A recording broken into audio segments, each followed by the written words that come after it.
പണവും പദവിയും അധികാരവും ഒക്കെ ഉണ്ടെങ്കിൽ മനുഷ്യൻ വിചാരിച്ചാൽ നടക്കാത്തതൊന്നുമില്ല എന്നാണ് ദൈവമില്ലെന്ന് പറയുന്നവരുടെ തിയോളജി. പണം ഉപയോഗിച്ചോ പദവി ഉപയോഗിച്ചോ അധികാരം ഉപയോഗിച്ചോ എന്തെല്ലാം കണ്ടുപിടുത്തങ്ങൾ ഉപയോഗിച്ചാലും ദൈവമില്ലെന്ന് പറയുന്ന ആർക്കെങ്കിലും ദൈവം വെച്ച ഈ നിയമം മാറ്റുവാനായി സാധിക്കില്ല. എന്ന് പറഞ്ഞാൽ മനുഷ്യനായി പറഞ്ഞവരാരും ഇനി മരിക്കരുത് എന്നൊരു കണ്ടുപിടുത്തം ഉണ്ടാക്കാൻ ആരെങ്കിലും ഒരു കണ്ടുപിടുത്തത്തിനായി തുനിഞ്ഞിറങ്ങിയാൽ അത് കണ്ടുപിടിച്ച് തീരുന്നതിന് മുമ്പേ അവനും തട്ടിപ്പോകുമെന്നുള്ളതാണ് ചരിത്രം നമ്മെ കാണിച്ചു തന്നിരിക്കുന്ന സത്യം. അതുകൊണ്ട് ദൈവമില്ല എന്ന് മൂഢൻ തൻ്റെ ഹൃദയത്തിൽ പറയുന്നു എന്ന് തിരുവെഴുത്തിൽ എഴുതിയിരിക്കുമ്പോൾ ഇന്ന് രാത്രി എൻ്റെ കേൾവിക്കാർ മനസ്സിലാക്കണം, ഒരു ദൈവമുണ്ട്. സ്തോത്രം. ഒരിക്കൽ മരിക്കയും പിന്നെ ന്യായവിധിയും മനുഷ്യർക്ക് നിയമിച്ചിരിക്കുന്നു.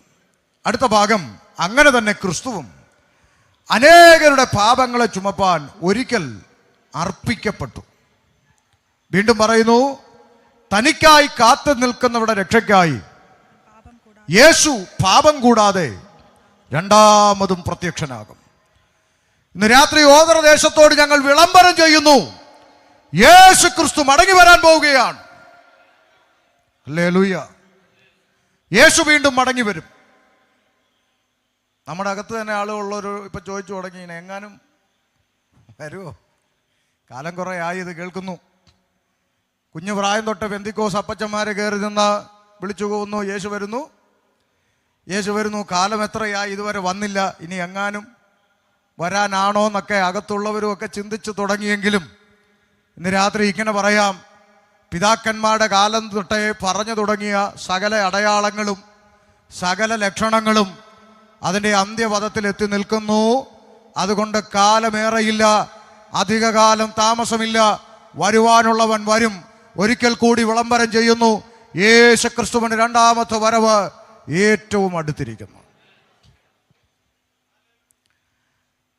അപ്പൊ രണ്ട് ചിന്തയാണ് ഈ വേദഭാഗത്തിൽ രേഖപ്പെടുത്തിയിരിക്കുന്നത്. ഒന്ന്, യേശുക്രിസ്തു ഒരിക്കലായി ലോകത്തിലേക്ക് വന്നു. രണ്ട്, ഇനി ആ യേശുക്രിസ്തു വീണ്ടും വരും. രണ്ട് ചിന്തകൾ വിശദീകരിക്കാനുള്ള സമയപരിമിതി ഉണ്ട്. എങ്കിലും യേശു എന്തിനാണ് ലോകത്തിലേക്ക് വന്നതെന്നും ഇനി എന്തിനാണ് വീണ്ടും വരാൻ പോകുന്നതെന്നും പ്രധാനപ്പെട്ട വാക്യങ്ങളിലൂടെ മാത്രം കടന്നുപോയി തക്ക സമയത്ത് വാക്കുകൾക്ക് വിരാമം കുറിക്കാൻ ആശിക്കുന്നു. ഇവിടെ ഈ പന്തലിൽ കടന്നു വന്നവർക്ക് പ്രത്യേകം പരിചയപ്പെടുത്തേണ്ട ആവശ്യമില്ല. എങ്കിലും പുറത്ത് ഒരുപാട് സഹോദരങ്ങൾ ഈ സന്ദേശം കേൾക്കുന്നത് കൊണ്ട് ഒരു വാക്കിൽ പരിചയപ്പെടുത്തട്ടെ. ഇവിടെ ഓർപ്പിച്ചതുപോലെ എൻ്റെ പേര് ഷമീർ എന്നാണ്. ബാപ്പാൻ്റെ പേര് അബ്ദുൽ സലാം എന്നും ഉമ്മാൻ്റെ പേര് ജമീല ബീവി എന്നുമാണ്. ഒരു പാരമ്പര്യ ഇസ്ലാമിക കുടുംബത്തിലാണ് ജനിച്ച് വളർത്തപ്പെട്ടത്. വളരെ ചെറിയ പ്രായത്തിൽ തലയിൽ തൊപ്പിയൊക്കെ ഇട്ട് വളരെ കുഞ്ഞു പ്രായത്തിൽ തന്നെ മദ്രസയിൽ കടന്നുപോയി. അതെന്തിനാ എന്ന് ചോദിച്ചാൽ ഒറ്റ ഉത്തരം, മതം പഠിക്കാൻ വേണ്ടി. വാക്കുകൾ ഓർമ്മയിലിരിക്കണം, മതം പഠിക്കാൻ വേണ്ടി. 7 വർഷക്കാലം സാധാരണ നിയമിക്കപ്പെട്ട പഠനം കഴിഞ്ഞു. ഇസ്ലാമിക ചിട്ടകളും നമസ്കാരങ്ങളും നോമ്പും അതിൻ്റെ ചിട്ടകളുമൊക്കെ അനുസരിച്ച് മുന്നോട്ട് പോയിക്കൊണ്ടിരുന്ന ജീവിത പശ്ചാത്തലത്തിൻ്റെ നടുവിൽ നിന്നും ഇന്നേക്ക് 23 വർഷങ്ങൾക്കപ്പുറത്ത്, ഒന്നുകൂടി പറഞ്ഞാൽ 2/8/2002 ജീവനുള്ള ഒരു ദൈവത്തെ അറിയുവാൻ ദൈവം ഭാഗ്യം തന്നു. ജീവിക്കുന്ന ഒരു ദൈവമുണ്ട് എന്നുള്ള യാഥാർത്ഥ്യം തിരിച്ചറിഞ്ഞ് ഈ വേദപുസ്തകവുമായി 2002 വിശ്വാസ ജീവിതത്തിലേക്ക് ഇറങ്ങിത്തിരിക്കുമ്പോൾ പ്രതികൂലങ്ങളും പ്രതിസന്ധികളും കടന്നു വന്നു. എൻ്റെ അമ്മ ബൈബിൾ എടുത്ത് വലിച്ചെറിഞ്ഞ അനുഭവങ്ങൾ ഉണ്ടായി. എന്നാൽ ഇന്ന് എവിടെ പ്രാർത്ഥനയുണ്ടെന്ന് തപ്പി നടക്കുകയാണ്.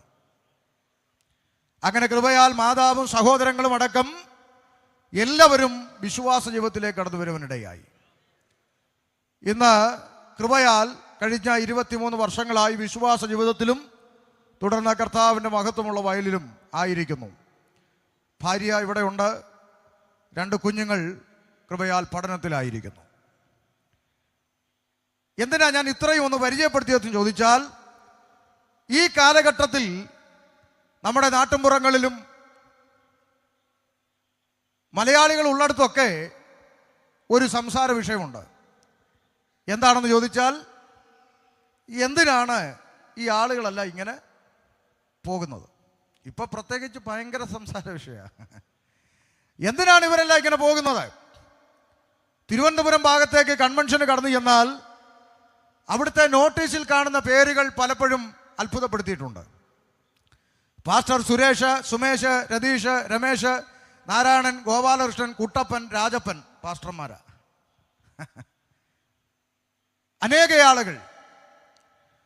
മറുഭാഗത്ത് ഇപ്പൊ എന്നെ പോലെ pastor Siyad Muhammad, pastor Shajahab Malappuram, pastor Muneer, Rafeeq, Abdul Samad, Abdul Wahab, ഇങ്ങനെ അനേക ആളുകൾ, റംല തോമസ്, സൗദ ബീവി, അനേക ആളുകൾ യേശുക്രിസ്തുവിന്റെ പിന്നാലെയാണ്. ഇനി ഒരു ഭാഗം പഠിക്കുമ്പോൾ ഫാദർ ജോർജ് മാത്യു പുതുപ്പള്ളി അച്ഛൻ, ഫാദർ മാർഷലിൻ ജെ മൊറൈസ് അച്ഛൻ, ഫാദർ ക്രിസ്പിൻ അച്ഛൻ, അങ്ങനെ അനേക അച്ഛന്മാര് 70-80 വയസ്സിലൊക്കെ കലക്കവെള്ളത്തിൽ മുങ്ങി സ്നാനപ്പെട്ട് പെന്തക്കോസുകാരുടെ കൂടെ കൂടുക. പ്രൈസല്ലോ. അപ്പൊ പിന്നെ സ്വാഭാവികമായിട്ടും ചർച്ച ഉണ്ടാകും. ഇവരൊക്കെ എന്തിനാ ഇങ്ങനെ പോകുന്നത്? നമ്മുടെ നാട്ടിലുള്ള ആളുകൾ തന്നെ അതിന് ഉത്തരം കണ്ടെത്തി. ഇവരിങ്ങനെ പോകുന്നത് നമുക്കറിയാം. അവര് ഇങ്ങനെ പോകാനുള്ള കാര്യം എന്താണ്? അപ്പൊ അടുത്ത ആൾ ചോദിക്കും, എന്നാടി കാര്യം എന്നാ അങ്ങനെ പോയെ? അപ്പൊ പറയും, ഇത് ഈ അമേരിക്കൻ പണം കിട്ടാൻ വേണ്ടി പോകുന്നതെന്ന് പറയും. ഒരു പന്തൽ നിറയെ അമേരിക്കക്കാരുടെ ഇരിപ്പ് കണ്ടോ? സ്വത്രം പറഞ്ഞാട്ട് സന്തോഷത്തോടൊന്നും ദൈവത്തെ സ്തുതിച്ചാട്ട്. കിടക്കാനൊരു പായില്ലെങ്കിലും കേൾക്കാനൊരു സുഖമൊക്കെ അല്ലേ അങ്ങനെ? ഇരിക്കട്ടെ. ഇപ്പോഴും സ്വന്തമായിട്ടൊരു കിടക്കാടോ ഇല്ലാത്തത് ഇതിൻ്റെ അകത്തുണ്ട്. കഴിഞ്ഞ ദിവസം ഒരു സഹോദരി വിളിച്ച് പറഞ്ഞത്, പാസ്റ്ററേ, ന്യായമായി കിട്ടേണ്ടുന്ന ആനുകൂല്യത്തിന് വേണ്ടി വില്ലേജ് ഓഫീസിൽ ചെന്നപ്പോൾ ആഫീസർ ചേട്ടൻ പറഞ്ഞു, കമ്മലും മാല ഇട്ടുകൊണ്ട് വന്നാൽ ആനുകൂല്യം തരാമെന്ന്. ആ സഹോദരി പറഞ്ഞു, അങ്ങനെ കിട്ടുന്ന ആനുകൂല്യം വേണ്ട സാറേ എന്ന് പറഞ്ഞേച്ച് ദൈവത്തെ ആരാധിക്കുന്നവർ ഇതിൻ്റെ അകത്തുണ്ട്. അപ്പോൾ അമേരിക്കൻ പണം കിട്ടാൻ വേണ്ടി കൊട്ടാനിറങ്ങിയതല്ല പ്രിയപ്പെട്ടവരെ. ഇനി ഒന്നുകൂടെ പറയാം. 2002 ബാപ്പായുടെ ഉമ്മയുടെയും കുടുംബത്തോട് ടാറ്റ പറഞ്ഞ് ഷമീർ അബ്ദുൽ സലാം ഈ പുസ്തകമെടുത്ത് എന്ന് കർത്താവിൻ്റെ പിന്നാലെ ഇറങ്ങിയോ അന്ന് ഉള്ള കിടക്കാടവും കൂടെ പോയി എന്നുള്ളതാണ് സത്യം. ഈ അടുത്തൊക്കെയാണ് വല്ലതും കിട്ടിയത്. സ്തോത്രം. അപ്പൊ അമേരിക്കൻ പണം കിട്ടാൻ വേണ്ടിയല്ല. പിന്നെ എന്തിനാ ആളുകൾ യേശുവിന്റെ പിന്നാലെ പോകുന്നേ? അപ്പൊ അടുത്ത ആളുകൾ ഉത്തരം കണ്ടെത്തി. അവർ പറഞ്ഞു, ഇത് വേറൊന്നുമല്ല, ഇത് വിഷയം പിന്നെന്താ, ഇത് മതം മാറ്റമാണ്. ഇപ്പൊ അതാണ് വിഷയം. ഇപ്പൊ എല്ലായിടത്തും ചർച്ച ചെയ്താണ് മതം മാറ്റം. നാളൊരു ചേച്ചി TV വന്നിട്ട് പറയുകയാണ്, ഈ പെന്തക്കോസുകാര് ഉപദേശിമാരെ വീട്ടിൽ കയറ്റരുത്. എന്താന്ന് ചോദിച്ചു. അപ്പൊ ചേച്ചി പറയുകയാണ്, അവർ 500 രൂപയും കഞ്ഞിയും പയറും കൊടുത്ത് ഞങ്ങളുടെ ആളുകളെയൊക്കെ മതം മാറ്റുന്നു എന്ന് പറഞ്ഞു. അപ്പൊ എനിക്ക് വന്ന 1-2 ചിന്ത ഞാനങ്ങ് പറയുക, പൊതുവേദി ആയതുകൊണ്ട്, പിന്നെ ലൈവ് ഉണ്ടല്ലോ, കേൾക്കട്ടെ. അപ്പൊ എൻ്റെ ഒരു ചിന്ത എങ്ങനെയാ, അങ്ങനെ നമ്മൾ ആരെങ്കിലും 500 രൂപയും കഞ്ഞിയും പയറും കൊടുത്ത് മതം മാറ്റുന്നെങ്കിൽ വളരെ സിമ്പിളാണ്. ചേച്ചിക്ക് ഒരു 1000 രൂപയും ചിക്കൻ ഫ്രൈയും കൊടുത്ത് തിരിച്ചങ്ങ് കൊണ്ടുപോയാൽ പോരെ. വളരെ സിമ്പിൾ ഐഡിയ, അത്രേ ഉള്ളൂ. കഞ്ഞിക്കും പയറിനും ആരെങ്കിലും ഇങ്ങോട്ട് വന്നെങ്കിൽ ഒരു 1000 രൂപയും മുഴുത്തൊരു കോഴിക്കാലും കൊടുത്ത് നൈസാട്ടങ്ങ് കൊണ്ടുപോയാൽ പോരെ. വഴക്കില്ലല്ലോ, സിമ്പിളായിട്ട് കൊണ്ടുപോകാം. കഞ്ഞിയും പയറിനും കൊടുത്ത് ആരെങ്കിലും അങ്ങനെയൊക്കെ കൊണ്ട്. അല്ലെങ്കിൽ തന്നെ ഞാനോ ചിന്തിക്കട്ടെ, അപ്പൊ ഇത്രയും കാലം സേവിച്ചിരുന്ന ദൈവത്തിനൊക്കെ ഈ കഞ്ഞിയും പയറിൻ്റെ വില ഉള്ളോ? എന്നാ ഞാനൊരു ഓഫർ തരാം. ഓതറയ്ക്ക് ഈ പന്തലിൻ്റെ അകത്ത് ഒരു കൂട്ടം ജനവിരിപ്പുണ്ട്. ചേച്ചിയുടെ ആളുകൾ വല്ലതും ഉണ്ടെങ്കിൽ ഒരു 1000 5000 കോഴിക്കാലോ കാണിച്ച് ഇതിൻ്റെ അകത്തുനിന്ന് ഒരു 50 പേരെ കൊണ്ടുപോകാൻ ഒക്കുമെങ്കിൽ ഞാനും സഭാപാസ്റ്ററും ദൈവദാസന്മാരും സമ്മതിച്ചിരിക്കുന്നു, കൊണ്ടുപോകാം. അതിൻ്റെ പേര് നാളെ ഓതറ ഹർത്താലില്ല, ട്രാൻസ്പോർട്ടിന് ഞങ്ങൾ കല്ലെറിയത്തില്ല, മുണ്ടും മടക്കി കുത്തി തെറി വിളിക്കത്തില്ല, ഒരു കലാപവും ഇവിടെ ഇല്ല. 50 കുറഞ്ഞെങ്കിൽ ഒരു 100 പേരെ കൊണ്ടുപോയിക്കോട്ടെ. പക്ഷെ ഒരു കാര്യം അതിനോട് ചേർത്ത് പറയാം, അത് കഴിയുമ്പോൾ ഒരു ന്യൂനപക്ഷം ഇതിൻ്റെ അകത്ത് ശേഷിക്കും. ആ ന്യൂനപക്ഷത്തിന്റെ കഴുത്തേലോട്ട് കത്തി വെച്ചിട്ട് യേശുവിനെ തള്ളിപ്പറയാൻ പറഞ്ഞാൽ അറുത്തിടുന്ന കഴുത്ത് നിലത്ത് കിടന്ന് 2 മിനിറ്റ് പ്രസംഗിക്കും. മറ്റൊരുത്തനിലും രക്ഷയില്ല. മാനവജാതിക്ക് രക്ഷ പ്രാപിപ്പാൻ ആകാശത്തിന്റെ കീഴിൽ മനുഷ്യരുടെ ഇടയിൽ യേശുക്രിസ്തു എന്ന ഏക നാമമല്ലാതെ മറ്റൊരു നാമമില്ലെന്ന് 2 മിനിറ്റ് പ്രസംഗിച്ചിട്ട് ആ തല അവിടെ അവസാനിക്കത്തുള്ളൂ. കാരണം അവരാരും കഞ്ഞിക്കും പയറിനും വേണ്ടി ഇറങ്ങി തിരിച്ചതല്ല. മരണത്തിന്റെ അപ്പുറത്തൊരു ജീവിതമുണ്ട്, മരണത്തിന്റെ അപ്പുറത്തൊരു ജീവിതമുണ്ട് എന്ന യാഥാർത്ഥ്യം തിരിച്ചറിഞ്ഞ് യേശുക്രിസ്തുവിന്റെ പിന്നാലെ ഇറങ്ങി തിരിച്ചതാണ്. അപ്പൊ അതുകൊണ്ട് വെറുതെ ഞങ്ങളെ ആക്ഷേപിക്കരുത് പ്ലീസ്. ഈ കഞ്ഞിയും പയറും ഒക്കെ കൊടുത്ത് അങ്ങനെയൊന്നും ഞങ്ങളെ ആക്ഷേപിക്കരുത്. പിന്നെ പറയുന്ന ഒരു ആക്ഷേപമുണ്ട്, അത് ഇച്ചിരിയൊക്കെ സത്യമുണ്ട്. ഇവന്മാർ ഭയങ്കര ശബ്ദമാണ് അല്ലേ? അത് ഒരു പരിധി വരെ എന്നാ നിങ്ങളാരും മിണ്ടാത്ത സ്തോത്രം, ഒരു പരിധി വരെ ശരിയാ, ഭയങ്കര ശബ്ദമാണെന്ന് പറയും. അത് സത്യമാണ്, ഒരു ഇച്ചിരി നമുക്ക് ഇച്ചിരി ശബ്ദമുണ്ട്. എന്നാലും അതിൻ്റെ അകത്തൊരു നീതികേടുണ്ട്. എന്താ അങ്ങനെ പറയുന്നതിൽ ഒരു നീതികേടുണ്ട്? എന്താ? ഗുണ്ട് പൊട്ടിക്കുന്നവന്, ഓലപ്പടക്കം പൊട്ടിക്കുന്നവന് നോക്കി ശബ്ദമാണെന്ന് പറയുന്നതിനകത്ത് എന്തുവാ നീതി? പറ. അവൻ പൊട്ടിക്കുന്നത് ഗുണ്ട്, നമ്മൾ പൊട്ടിക്കുന്നത് ഓലപ്പടക്കം. എന്നിട്ട് ഓലപ്പടക്കം പൊട്ടിക്കുന്നത് ശബ്ദം എന്ന് പറ, അത് നീതിയല്ല. 50,000 വാട്ട്സ് മുക്കിന് വെച്ച് കെട്ടി രാവും പകലും അടിക്കുന്നവനെ ഈ 5,000 വാട്ട്സ് ശബ്ദമാണെന്ന് പറഞ്ഞാൽ അതൊക്കെ വെറുതെ ചുമ്മാ ഉടായിപ്പ് പരിപാടിയാണെന്ന് ഞാൻ പറയും. സ്തോത്രം. പിന്നെ ഇച്ചിരി ശബ്ദം ഉണ്ട്, തെറി വിളിച്ചിട്ടല്ലല്ലോ, നല്ല കാര്യം വിളിച്ചു പറഞ്ഞിട്ടല്ലേ. അപ്പോൾ അതുകൊണ്ട് അത് വലിയൊരു പ്രശ്നമായി കാണുന്നില്ല. അപ്പോൾ വിഷയം പറയാം. പിന്നെ എന്തിനാണ് ആളുകൾ യേശുവിൻ്റെ പിന്നാലെ പോകുന്നത്? അതാ കാര്യം, അതാ ചിന്താ വിഷയം. എന്തിനാ യേശുവിൻ്റെ പിന്നാലെ പോകുന്നത്? പോകേണ്ട ആവശ്യം എന്താ? അപ്പോൾ എന്നെ കാണുമ്പോഴും ആളുകൾ ചോദിക്കും, ഷമീറെ എന്തിനാടാ നല്ലൊരു മതം വിട്ട് നീ പെന്തിക്കോസി തുള്ളാൻ പോയത്? പിന്നെ ചിലർ പിന്നെ പന്തക്കോസു, ബുന്തുകോസ്, പന്ത് കോസ്, ഇതെന്ത് കോസാന്ന് പറയാൻ പോലും അറിയത്തില്ലെങ്കിലും അങ്ങ് ആക്ഷേപിക്കാൻ ഭയങ്കര താല്പര്യമാണ്. അപ്പോൾ എന്തിനാ ഈ കോസിലോട്ട് പോയത് എന്നൊക്കെ ആക്ഷേപിക്കാറുണ്ട്. ഇന്ന് രാത്രി ഒറ്റ വാക്കിൽ ഇങ്ങനെ പറയാം, നീ എന്തുകൊണ്ടാണ് ഷമീറെ ക്രിസ്ത്യാനിയായത്, യേശുവിൻ്റെ പിന്നാലെ പോയത് എന്ന് ചോദിച്ചാൽ ഒത്തിരി കാരണങ്ങൾ എനിക്ക് പറയാനുണ്ടെങ്കിലും ഈ രാത്രി പ്രധാനമായൊരു കാര്യം പറയാം. ഈ പുസ്തകം തുടക്കം മുതൽ ഒടുക്കം വരെ പലതവണ വായിച്ചിട്ടും ഈ പുസ്തകത്തിൻ്റെ അകത്തൊരൊറ്റ പേപ്പറിൽ പോലും മതം പഠിപ്പിക്കുന്നതായി കണ്ടില്ല. ആർക്കെങ്കിലും പറയാമോ ഉണ്ടെന്ന്? ഈ പുസ്തകം തുടക്കം മുതൽ ഒടുക്കം വരെ പലതവണ വായിച്ചിട്ടും ഒരൊറ്റ പേപ്പറിൻ്റെ അകത്ത് പോലും മതം പഠിപ്പിക്കാത്തൊരു പുസ്തകമുണ്ടെങ്കിൽ ഇന്ന് രാത്രി ഞാൻ പ്രസംഗിക്കുന്ന വിശുദ്ധ ബൈബിൾ മാത്രമേ ഉള്ളൂ. എന്നിട്ടും നാട്ടുകാർ പറയുന്ന മതമാണ്. എനിക്ക് മനസ്സിലാകാത്ത അതാണ്. എടോ മനുഷ്യന്മാരെ, ഇതിൻ്റെ അകത്ത് മതമില്ലടോ, ഇതിനകത്ത് മതമില്ല. ചെറിയ പ്രായം മുതൽ 7 വർഷം തൊപ്പിയിട്ട് മദ്രസയിൽ പോയത് മതം പഠിക്കാനാ. ജനിപ്പിച്ച അപ്പനേക്കാളും നൊന്ത് പ്രസവിച്ച അമ്മയെക്കാളും മതത്തിനാണ് 1ാം സ്ഥാനമെന്ന് പഠിപ്പിച്ചൊരു ചോരയ്ക്കകത്ത് നിന്ന് മതത്തെക്കുറിച്ചൊരു വാക്ക് പോലും പഠിപ്പിക്കാത്തൊരു പുസ്തകം കരങ്ങളിൽ ലഭിച്ചപ്പോൾ ഇന്ന് രാത്രി ഇതുമായി ഏത് തെരുക്കോണിൽ നിന്ന് ഈ പുസ്തകം പ്രസംഗിക്കുന്നതിൽ ഇന്ന് രാത്രി അഭിമാനിക്കുകയാണ്. മതം പഠിപ്പിക്കാത്ത പുസ്തകം. പിന്നെ എന്താ ഈ പുസ്തകം പഠിപ്പിക്കുന്നത്? പറയാം.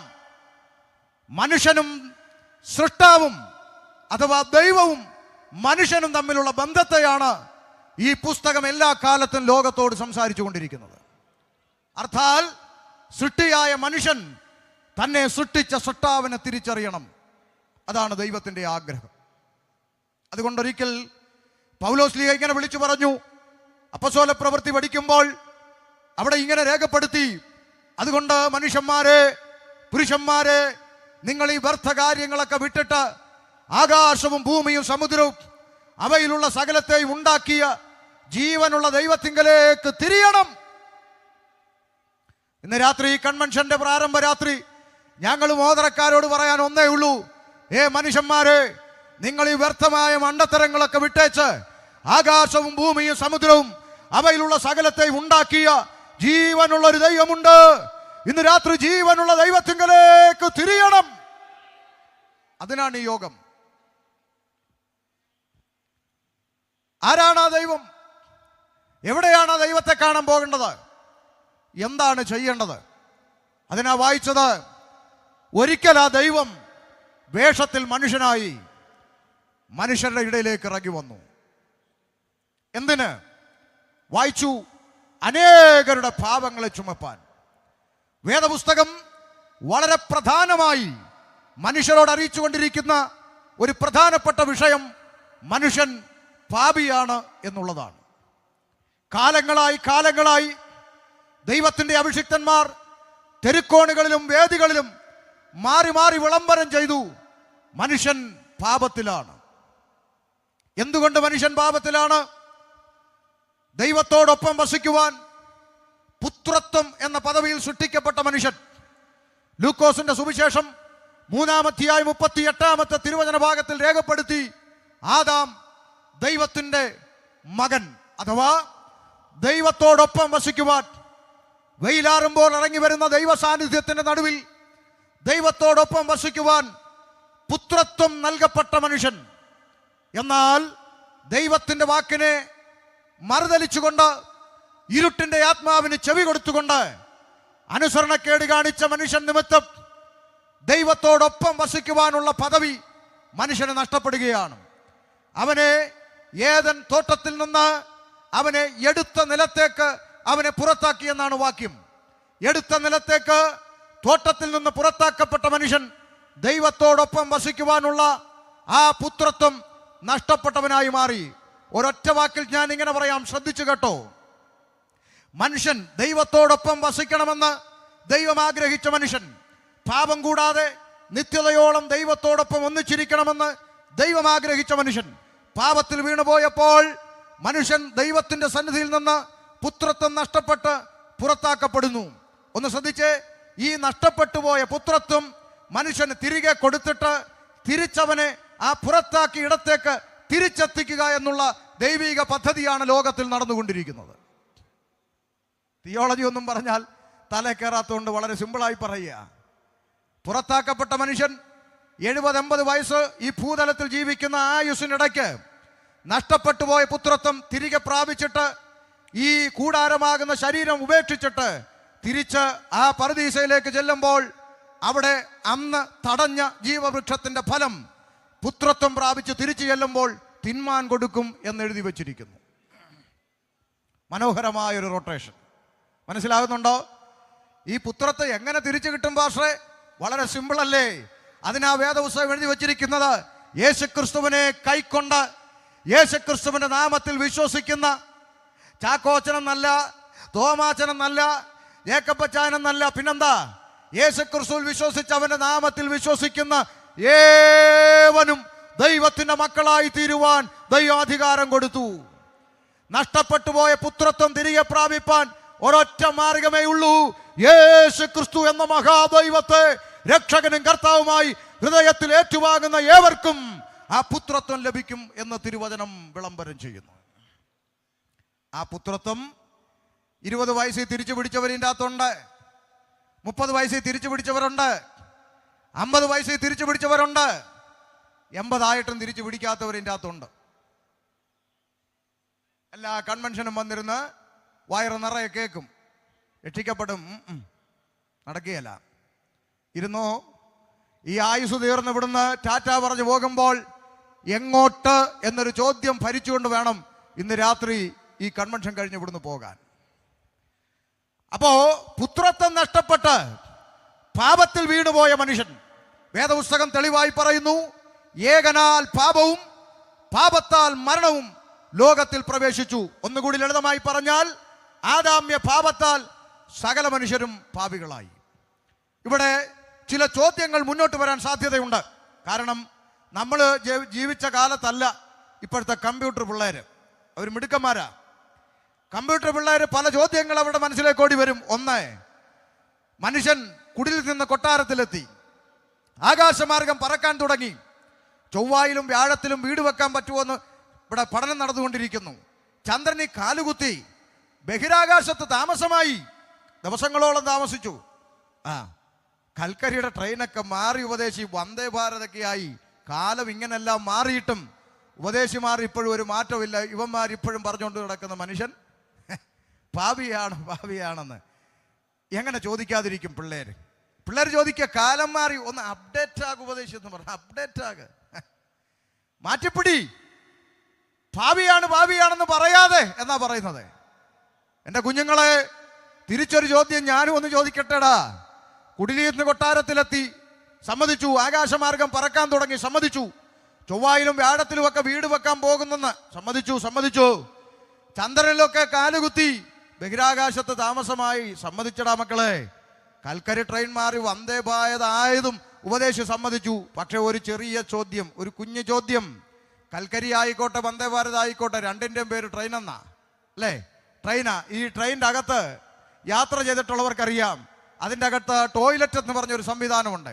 ടോയ്ലറ്റ്, ആ ടോയ്ലറ്റിൻ്റെ അകത്ത് ഒരു 50 രൂപയുടെ സ്റ്റീൽ കപ്പ് ഇപ്പോഴും ചങ്ങലക്കിട്ടാ വെച്ചേക്കുന്നത്. അതിന് മാറ്റം വന്നിട്ടില്ല. സംശയം ഉണ്ടെങ്കിൽ യാത്ര ചെയ്ത് നോക്കാം. കാലം മാറി, ടെക്നോളജി, ഇന്റർനെറ്റും സയൻസും ശാസ്ത്രവും എല്ലാം മാറിയിട്ടും ഈ ട്രെയിനിന്റെ ടോയ്ലറ്റിലിരിക്കുന്ന 50 രൂപയുടെ സ്റ്റീൽ കപ്പ് എന്തിനാണ് ചങ്ങലക്കിട്ട് വെച്ചേക്കുന്നതെന്ന് മനസ്സിലായില്ലെങ്കിൽ പറഞ്ഞു തരാം. തരം കിട്ടിയാൽ കക്കൂസേന്ന് കപ്പടിച്ചുകൊണ്ട് പോകുന്നവൻ ഇവിടെ ഉണ്ടെന്ന്. ഉത്തരം അത്രയേ ഉള്ളൂ, സിമ്പിളാണ്. എല്ലാ മേഖലയിലും മാറ്റം വന്നു. പക്ഷേ തരം കിട്ടിയാൽ കപ്പടിച്ചുകൊണ്ട് വേണ്ട. നിങ്ങൾ ഈ കല്ലിശ്ശേരി SBIയിലോ അല്ലെങ്കിൽ ഫെഡറൽ ബാങ്കിലോ ഒക്കെ ചെന്ന് നോക്കിയാൽ 5 രൂപയുടെ ലക്സി പേന നൂല് കൊണ്ട് കെട്ടിയിട്ടേക്കുന്നു. അതെന്തിനാ? ബാങ്കിൽ വരുന്നത് ഒന്നുകിൽ പണമിടാൻ അല്ലെങ്കിൽ പണമെടുക്കാൻ. മാന്യന്മാർ വരുന്നിടത്ത് 5 രൂപ വിലയുള്ള പേന ഇപ്പോഴും നൂല് കൊണ്ട് കെട്ടിയിട്ടേക്കുന്നെങ്കിൽ അതിന് ഒറ്റ അർത്ഥമേ ഉള്ളൂ, തരം കിട്ടിയാൽ 5 രൂപയുടെ പേന അടിച്ചുകൊണ്ട് പോകുന്നവനും ഇവിടെ ഉണ്ട്. ചുരുക്കി പറഞ്ഞാൽ പല മേഖലകളിലും മാറ്റം വന്നെങ്കിലും മാറ്റം വരാത്തൊരു മേഖലയുണ്ട് സ്നേഹിതരെ. അതാണ് മനുഷ്യൻ എന്ന് പറയുന്ന ഇരുകാലിയുടെ സ്വഭാവത്തിന് ഒരു മാറ്റവും വന്നിട്ടില്ല. മനുഷ്യന്റെ ധാർമ്മികത മേപ്പോട്ടല്ല പോകുന്നത്, കീപ്പോട്ട് പോയിക്കൊണ്ടിരിക്കുന്നു. കണ്ടുപിടുത്തങ്ങളും ടെക്നോളജിയും ശാസ്ത്രവും സയൻസും എല്ലാം ഉയർച്ച പ്രാപിച്ച് മുന്നോട്ട് പോകുമ്പോൾ ഈ ഇരുകാലി മനുഷ്യന്റെ ധാർമ്മികത മാത്രം കീപ്പോട്ട് പോയിക്കൊണ്ടിരിക്കുക. അത് തെളിവായി അങ്ങ് പറഞ്ഞാൽ, പണ്ട് സ്വന്തം പെൺകുഞ്ഞുങ്ങളെ എങ്കിലും വെറുതെ വിടുമായിരുന്നെങ്കിൽ ഇന്ന് സ്വന്തം പെൺമക്കളെ പോലും വെറുതെ വിടാത്ത ചെകുത്താന്മാരായി ഇരുകാലി മനുഷ്യൻ മാറിക്കഴിഞ്ഞിരിക്കുന്നു. എന്നെ കേൾക്കുന്ന ആർക്കെങ്കിലും ഇത് നിഷേധിക്കാൻ പറ്റുമോ? പറ. ദൈവങ്ങളോ വിശ്വാസങ്ങളോ ഗ്രന്ഥങ്ങളോ ഒന്നും ഇല്ലാത്ത മനുഷ്യന്മാരല്ല ഇത് ചെയ്യുന്നത്. മനുഷ്യന്മാരാന്നേ ഉള്ളൂ. മൃഗങ്ങൾ ചിലപ്പോൾ ചെയ്യൂല.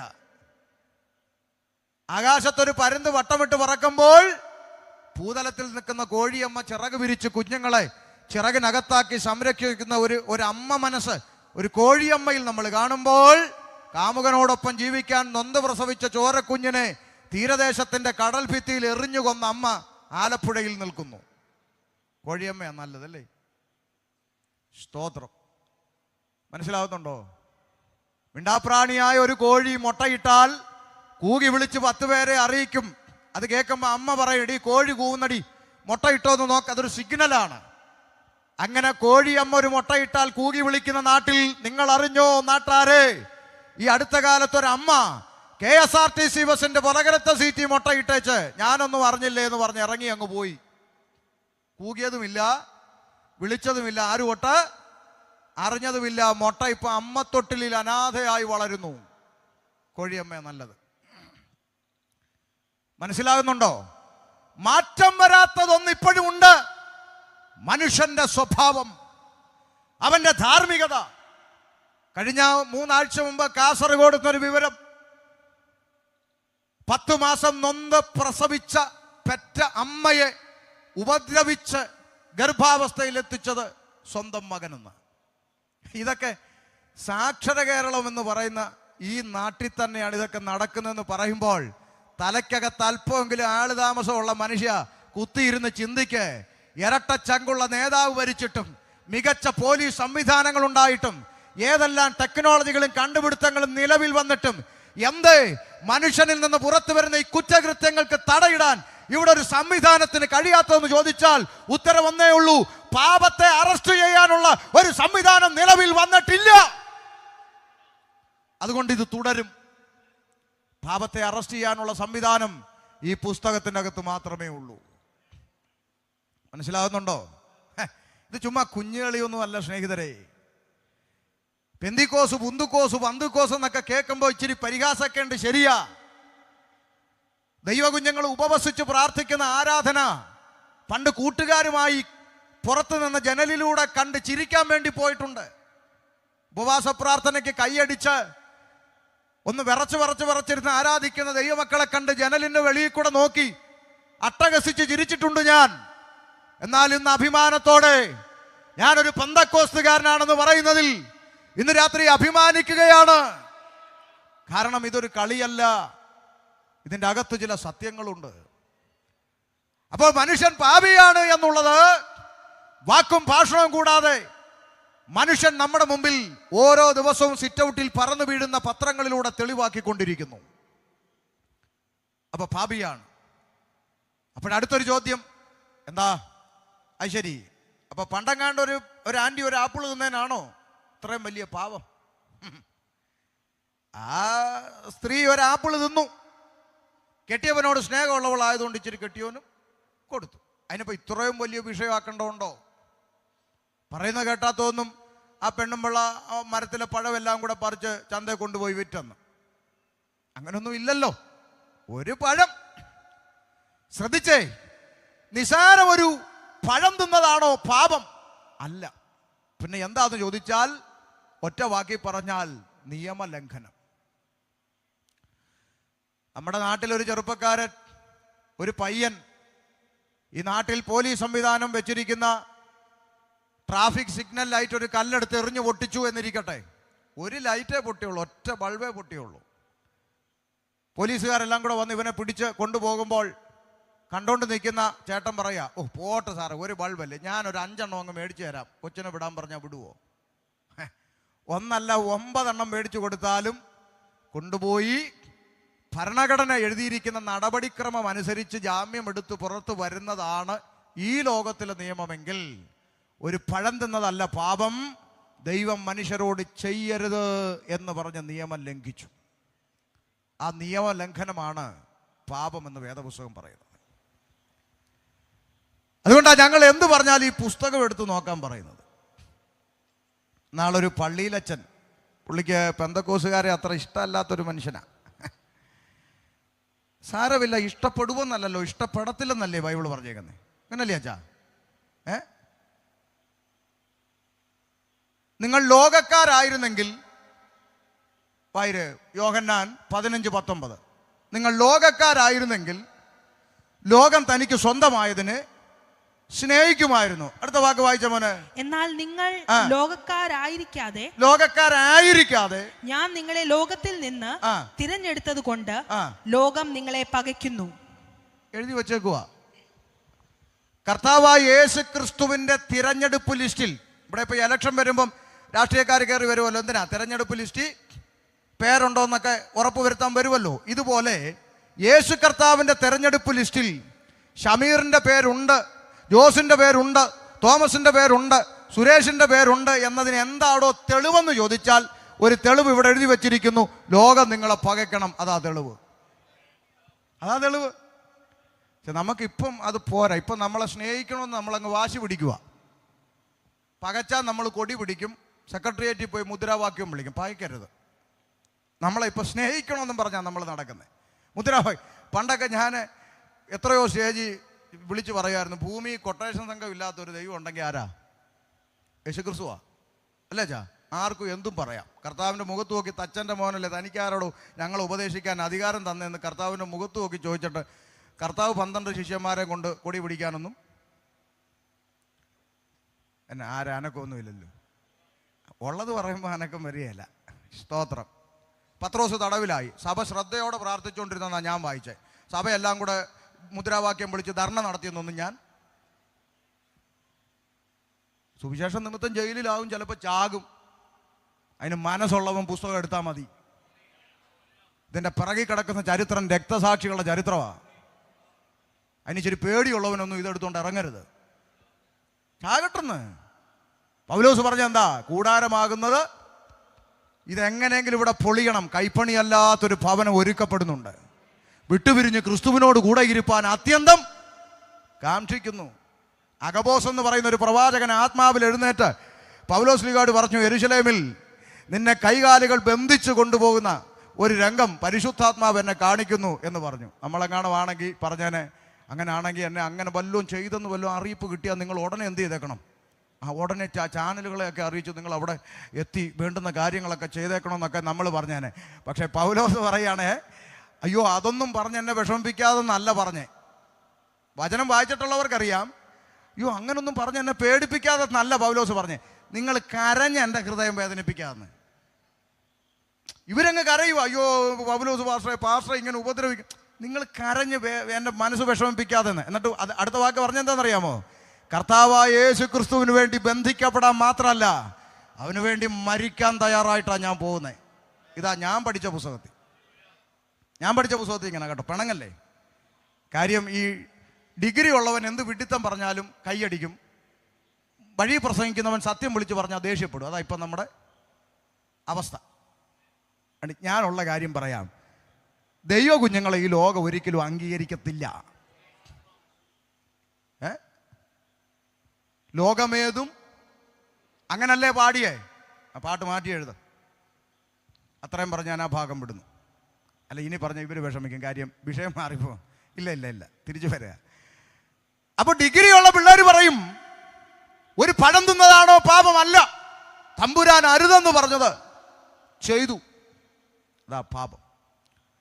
അപ്പൊ അടുത്തൊരു ചോദ്യം, അങ്ങനെയാണെങ്കിൽ ആദാമ്യ പാപം നിമിത്തം സകല മനുഷ്യരും പാപിയാണെങ്കിൽ നിങ്ങൾ ക്രിസ്ത്യാനികളങ്ങ് ആയാൽ പോരെ? ഞങ്ങൾ ഈ ഹിന്ദുക്കളെയും മുസ്ലിങ്ങളെയും കൂടെ ചേർത്ത് പാപി എന്ന് വിളിക്കുന്നത് എന്തിനാ? നല്ല ചോദ്യമാണ്, മനോഹരം. നിങ്ങൾ ക്രിസ്ത്യാനികളങ്ങ് പാപി ആയിക്കോ, ഞങ്ങൾ ഹിന്ദുക്കളെയും മുസ്ലിങ്ങളെയും കൂടെ ചേർത്ത് പാപി എന്ന് വിളിക്കുന്നത് എന്തിനാ? ഇനി അതും പോട്ടെ, ആദമും ഹവ്വയും പാപം ചെയ്തെങ്കിൽ അതിൻ്റെ പേര് ഒരു തെറ്റും ചെയ്യാത്ത ബാക്കിയുള്ള മനുഷ്യരൊക്കെ പാപിയാണെന്ന് പഠിപ്പിക്കുന്നത് ഇതൊക്കെ യുക്തിക്ക് നിരക്കുന്നതാണോ എന്ന് വീണ്ടും ചോദ്യം വരും. നമുക്ക് നിരപ്പിക്കാം എങ്ങനെയാ പുസ്തകം പഠിപ്പിക്കുന്നതെന്ന്. ഒന്ന് വായിച്ചു കൊടുത്തേ പോലെ. അപ്പോസ്തല പ്രവൃത്തി 17:26. എന്താണ് മനുഷ്യൻ അടുത്ത തലമുറയിലേക്ക് പാപം പ്രവേശിക്കാനുള്ള കാരണമെന്ന് വേഗത്തിലൊന്ന് വായിച്ചാട്ടെ. ഭൂതലത്തിലെങ്ങും കുടിയിരുപ്പാൻ അവൻ ഒരുത്തനിൽ നിന്ന് മനുഷ്യജാതിയൊക്കെയും ഉളവാക്കി. നിൽക്കട്ടെ, ഒന്നുകൂടി വായിക്കണം. വായിക്കുമ്പോൾ ഇങ്ങനെ വായിക്കണം. അവിടെ അവൻ എന്നൊരു പ്രയോഗമുണ്ട് ഇല്ലേ? അവിടെ ദൈവം എന്ന് വായിക്കണം. ഒരുത്തൻ എന്ന് സൂചിപ്പിക്കുന്നത് ആദമിനെയാണ്. അപ്പൊ അവിടെ ആദം എന്ന് വായിക്കണം. അങ്ങനെ ഒന്ന് വായിച്ചേ. ഭൂതലത്തിലെങ്ങും കുടിയിരുപ്പാൻ ദൈവം ആദാമിൽ നിന്ന് മനുഷ്യജാതിയൊക്കെയും ഉളവാക്കി. കാത് തുറന്ന് കേട്ടോ ഒന്നുകൂടെ. ഭൂതലത്തിലെങ്ങും കുടിയിരുപ്പാൻ ദൈവം ആദാമിൽ നിന്ന് മനുഷ്യജാതിയൊക്കെയും ഉളവാക്കി. കേട്ടോ, കാത് തുറന്ന് കേട്ടോ ഓതറക്കാരെ. ഈ പുസ്തകം പഠിപ്പിക്കുന്നത് ഇങ്ങനെ: ഭൂതലത്തിലെങ്ങും കുടിയിരുപ്പാൻ ദൈവം ആദം എന്ന് പറയുന്ന ഒരുത്തനിൽ നിന്ന് ഹിന്ദുവിനെ സൃഷ്ടിച്ചെന്നല്ല, ക്രിസ്ത്യാനിയെ സൃഷ്ടിച്ചെന്നല്ല, മുസൽമാനെ സൃഷ്ടിച്ചെന്നല്ല, പകരം മനുഷ്യജാതിയെ സൃഷ്ടിച്ചു. മനസ്സിലായോ? വല്ല തലേ കയറിയോ? പറഞ്ഞു തരാം. ഭൂതലത്തിലെങ്ങും കുടിയിരുപ്പാൻ ദൈവം. അപ്പൊ ദൈവം എന്ന് പറഞ്ഞാൽ ഏതെങ്കിലും ഒരു പഞ്ചായത്തിൽ ഒതുങ്ങുന്ന പുള്ളി അല്ലെന്ന് പിടി കിട്ടിയോ? ദൈവത്തെ ഒരു പഞ്ചായത്തിൽ കൊണ്ടിരുത്തിയിട്ട് അവിടെ ഇരിയെന്ന് പറഞ്ഞാൽ ഇരിക്കുന്ന പുള്ളി അല്ല ദൈവം, ഈശ്വരൻ, പടച്ചവൻ, സൃഷ്ടാവ്. മനസ്സിലായോ? ഭൂതലത്തിലേക്കും കുടിയിരിക്കുന്നവൻ സൃഷ്ടാവ്. ഒരു പഞ്ചായത്തിൽ ഒതുക്കാൻ പറ്റുന്നവനല്ല ദൈവം. ഒരു ജില്ലക്കകത്ത് തളച്ചിടാൻ പറ്റുന്നവനല്ല ഈശ്വരൻ. ഒരു സ്റ്റേറ്റിന്റെ അകത്ത് ഒതുക്കാൻ പറ്റുന്നവനല്ല ദൈവം. പിന്നെയോ ഭൂതലത്തിലെങ്ങും കുടിയിരിക്കുന്നവൻ. അപ്പൊ അതിനോട് ചേർന്ന് അടുത്ത ചോദ്യം വരും, എവിടാ പാസ്റ്ററെ ദൈവം കുടിയിരിക്കുന്നേ? എവിടാ കുടിയിരിക്കുന്നേ? വായിച്ചു കൊടുമോനെ. അതിന്റെ 24 വായിച്ചുകൂടെ. ലോകവും അതിൽ കാണുന്ന സകലവും ഉണ്ടാക്കിയ ദൈവം സ്വർഗത്തിനും ഭൂമിക്കും നാഥനാകൊണ്ട് കൈപ്പണിയായ കെട്ടിടങ്ങളിൽ വാസം ചെയ്യുന്നില്ല. കേട്ടോ ഓതരക്കാരൊന്നുകൂടെ കേട്ടോ. ലോകവും അതിൽ കാണുന്ന സകലവും ഉണ്ടാക്കിയ സൃഷ്ടിച്ച സൃഷ്ടാവായ മഹാദൈവം സ്വർഗത്തിനും ഭൂമിക്കും നാഥനാകൊണ്ട് മനുഷ്യന്റെ കൈപ്പണിയായ കെട്ടിടങ്ങളിൽ ദൈവം കുടിയിരിക്കുന്നില്ല. മനസ്സിലായോ? മൂക്കി ശ്വാസമുള്ള പേട്ട് മനുഷ്യൻ മേപ്പോട്ട് വലിക്കുന്ന ശ്വാസം കീപ്പോട്ട് വിടാൻ കഴിയാതെ പോയാൽ വാഴപ്പിണ്ടി പോലെ കിടക്കുന്ന പേട്ട് മനുഷ്യനാണോ സകലത്തെ സൃഷ്ടിച്ച മഹാദൈവത്തെ കൺട്രോൾ ചെയ്യുന്നത്? എടാ, മൂക്കി ശ്വാസമുള്ള പേട്ട് മനുഷ്യന്റെ കൽപ്പനയ്ക്കനുസരിച്ച് ഇരിക്കാനും എഴുന്നേക്കാനും നടക്കാനും കിടക്കാനും അടയ്ക്കാനും തുറക്കാനും നിന്റെ കീഴെ പണിയെടുക്കുന്ന ബംഗാളിയല്ല ദൈവം. നിന്റെ കീഴെ പണിയെടുക്കുന്ന ബംഗാളിയോട് പറഞ്ഞാൽ അവൻ കേക്ക്, ശരി സേട്ടാ, അങ്ങനെ ചെയ്യാം സേട്ടാ എന്ന് പറയും. അങ്ങനെ കേൾക്കുന്ന ഒരുത്തനല്ല ദൈവം. MBBS-ഉം MD-യും ഡിഗ്രിയൊക്കെ പഠിച്ച ഡോക്ടർമാര് അവരെ കൊണ്ടാവുന്ന പണി 58 ചെയ്ത ഒടുവിൽ പറയുന്ന ഒരു പദമുണ്ട്, ഞങ്ങളെ കൊണ്ടാകുന്നത് ഞങ്ങൾ ചെയ്തു, ഇനി നിങ്ങൾ ദൈവത്തോട് പ്രാർത്ഥിക്കാൻ. സകല ഡിഗ്രിക്കും മേലെയാണ് ദൈവം. മൂക്കി ശ്വാസമുള്ള പേട്ട് മനുഷ്യന്റെ കൽപ്പനയ്ക്കനുസരിച്ച് താളം ചവിട്ടുന്നവനല്ല ദൈവം. അത് നമ്മുടെ അകത്തുള്ളവരും കൂടെ ഒന്ന് പഠിക്കേണ്ടതാണ്. പേട്ട് പിള്ളേർ സ്റ്റേജിൽ കയറി കിടന്നുകൊണ്ട്, ഓ ആത്മാവ് ഇപ്പോൾ തന്നെ വ്യാപരിക്കട്ടെ, കയറട്ടെ, ഇറങ്ങട്ടെ. നീ പറയുമ്പോൾ കയറാനും ഇറങ്ങാനും നിന്റെ വേലക്കാരനല്ല പരിശുദ്ധാത്മാവ്. അകത്തും കൂടെ മനസ്സിലാക്കാൻ വേണ്ടി പറയുക. പാട്ട് എനിക്ക് കുറച്ചുകൂടി ഇഷ്ടപ്പെട്ടതുകൊണ്ട്, കാര്യം വേലത്തരങ്ങളൊന്നുമില്ലായിരുന്നു. എന്തെല്ലാം വേലത്തരങ്ങളാണ് ഓരോ സ്റ്റേജിൽ കാണും. മനോഹരമായി പാടി കൃപ. ഇങ്ങനെ തന്നെ നിൽക്കണം, ട്രെൻഡിനനുസരിച്ച് മാറരുത്, ഇങ്ങനെ തന്നെ നിൽക്കട്ടെ. എന്തെല്ലാം ട്രെൻഡാ. വെളിച്ചം ദുഃഖമാണ് ഉണ്ണി, ഇരുട്ടല്ലോ സുഖപ്രദം. വെളിച്ചമൊക്കെ അണച്ച് മിന്നിത്തിളങ്ങുന്ന ലൈറ്റൊക്കെ ഇട്ട് DJ പരുവത്തിലായിപ്പോൾ. അത് ഞാൻ ഉപവാസ പ്രാർത്ഥനയ്ക്ക് പറയാം, പോട്ടെ. അപ്പൊ ശ്രദ്ധിച്ചേ, മൂക്കി ശ്വാസമുള്ള പേട്ട് മനുഷ്യന്റെ കൽപ്പനയ്ക്കനുസരിച്ച് താളം ചവിട്ടുന്നവനല്ല സൃഷ്ടാവ്. അതൊരു കുഞ്ഞിന് മനസ്സിലാകുന്ന ഭാഷ വേണമെങ്കിൽ അങ്ങ് പറയാം. മനുഷ്യനെ സൃഷ്ടിച്ചത് ആര്? പറ, ഉറക്കെ പറ. ഒന്നുകൂടെ ചോദിക്കട്ടെ, മനുഷ്യനെ സൃഷ്ടിച്ചത് ആര്? ദൈവം. ഇനി ഒരു ചോദ്യം കൂടെ ചോദിക്കുക, അതേ സ്പീഡിൽ ഉത്തരം പറയണം. ചോദിക്കാം, ഒന്നുകൂടെ ചോദിക്കാം. മനുഷ്യനെ സൃഷ്ടിച്ചത് ആര്? ഇന്ന് ദൈവത്തെ സൃഷ്ടിക്കുന്ന ആര്? അത് തന്നെ കാര്യം. ഇത്ര സിമ്പിൾ, അതിന് ഡിഗ്രി ഒന്നും വേണ്ട. മനുഷ്യനെ സൃഷ്ടിച്ചത് ദൈവം, ഇന്ന് ദൈവത്തെ സൃഷ്ടിക്കുന്നത് മനുഷ്യൻ. മൂക്കി ശ്വാസമുള്ള പേട്ട് മനുഷ്യനാണ്. എങ്ങനുണ്ട് ഈ മാറ്റം? എവിടുന്ന് വന്നു? പാപം അകത്ത് കയറിയപ്പം സൃഷ്ടാവിനെ സൃഷ്ടിക്കാൻ തുടങ്ങി. ഇത്രയേ ഉള്ളൂ, സിമ്പിളാ. ഇതൊന്നും പാപം അകത്തിരിക്കുമ്പോൾ മനസ്സിലാവത്തില്ല കേട്ടോ. പണ്ട് ഷമീർ കൂട്ടുകാരുമായി സന്ധ്യയ്ക്ക് കവലയിൽ ഒത്തുകൂടും. കൂട്ടുകാർ ഒത്തുകൂടിയാൽ ആദ്യത്തെ ഡയലോഗ് ഷെയർ ഇടളിയ കുപ്പി എടുക്കാമെന്നാണ്. കൂട്ടുകാരുമായിട്ട് പിരിവിട്ട് കുപ്പിയെടുത്ത് വെള്ളമടിച്ച് ആളില്ലാത്ത വീട്ടിൻ്റെ ടെറസിൻ്റെ മേലെ കയറി പാട്ടും കൂത്തും ഗാനമേളയൊക്കെ നടത്തി അടുത്ത ദിവസത്തെ കുപ്പിക്ക് പൈസ ഇല്ലെങ്കിൽ പിന്നെ അന്ന് രാത്രി നാട്ടുകാരുടെ മരച്ചീനിയും തേങ്ങയും കരിക്കുമൊക്കെ ചാക്കിലാക്കി കൂട്ടുകാരുമായി ഉത്സവപ്പറമ്പിൽ അടിയുണ്ടാക്കി നടന്ന ഭൂതകാലം. അന്നൊക്കെ ആരെങ്കിലും വന്ന് യേശു ദൈവമാണെന്ന് പറഞ്ഞാൽ അവൻ്റെ ചെവിക്കലിനിട്ടൊന്ന് കൊടുക്കാൻ എനിക്ക് തോന്നിയിട്ടുണ്ട് പലവട്ടം. അതുകൊണ്ട് അങ്ങനെ ആർക്കെങ്കിലും തോന്നുന്നെങ്കിൽ വിഷമിക്കണ്ട, മാറും. ചിലപ്പോൾ ഇതൊക്കെ കേൾക്കുമ്പോൾ തോന്നും, മാറിക്കോളും. എനിക്ക് തോന്നിയിട്ടുണ്ടല്ലോ, അതുകൊണ്ട് അത് കുറ്റമൊന്നുമല്ല, മാറും. എന്നാൽ അങ്ങനെ ജീവിച്ച പശ്ചാത്തലത്തിൽ നിന്ന് ജീവിക്കുന്ന ഒരു ദൈവമുണ്ടെന്ന് തിരിച്ചറിയുവാൻ ദൈവം കണ്ണു തുറന്നു. അതുകൊണ്ടാണ് ഇന്ന് രാത്രി ഇവിടെ നിന്ന് വിളിച്ചു പറയുന്നത്, സൃഷ്ടാവിനെ അറിയണം. അതിനായി യോഗം, വേറെ ഒന്നിനുമല്ല. മനുഷ്യൻ സൃഷ്ടാവിനെ അറിയണം, നശിച്ചു പോകരുത്. കള്ളു കുടിച്ച് കഞ്ചാവ് അടിച്ച് പെറ്റ തള്ളയ്ക്കും സഹോദരങ്ങൾക്കും കുടുംബത്തിനും ഒന്നും ഭാരമായി നശിച്ചു പോകരുത്. അതാ യോഗത്തിൻ്റെ ഉദ്ദേശം. സ്തോത്രം. അപ്പൊ പറഞ്ഞ വിഷയത്തിലോട്ട് തിരിച്ചു വരാം. അപ്പൊ ദൈവം മനുഷ്യനിർമ്മിതമായ കെട്ടിടങ്ങളിൽ വസിക്കുന്നില്ലെങ്കിൽ പിന്നെ എവിടെയാ ദൈവം വസിക്കുന്നത്? ഇന്ന് രാത്രി ഓതറക്കാരോട് പറയാം, വേദപുസ്തകം വിളിച്ചു പറയുന്നു, ദൈവം വസിക്കാൻ ആശിക്കുന്ന മന്ദിരം എൻ്റെ നിന്റെ ഹൃദയമാകുന്ന മന്ദിരമാണ്. ഇന്ന് രാത്രി തുറക്കപ്പെടേണ്ടത് നിന്റെ ഹൃദയമാണ്.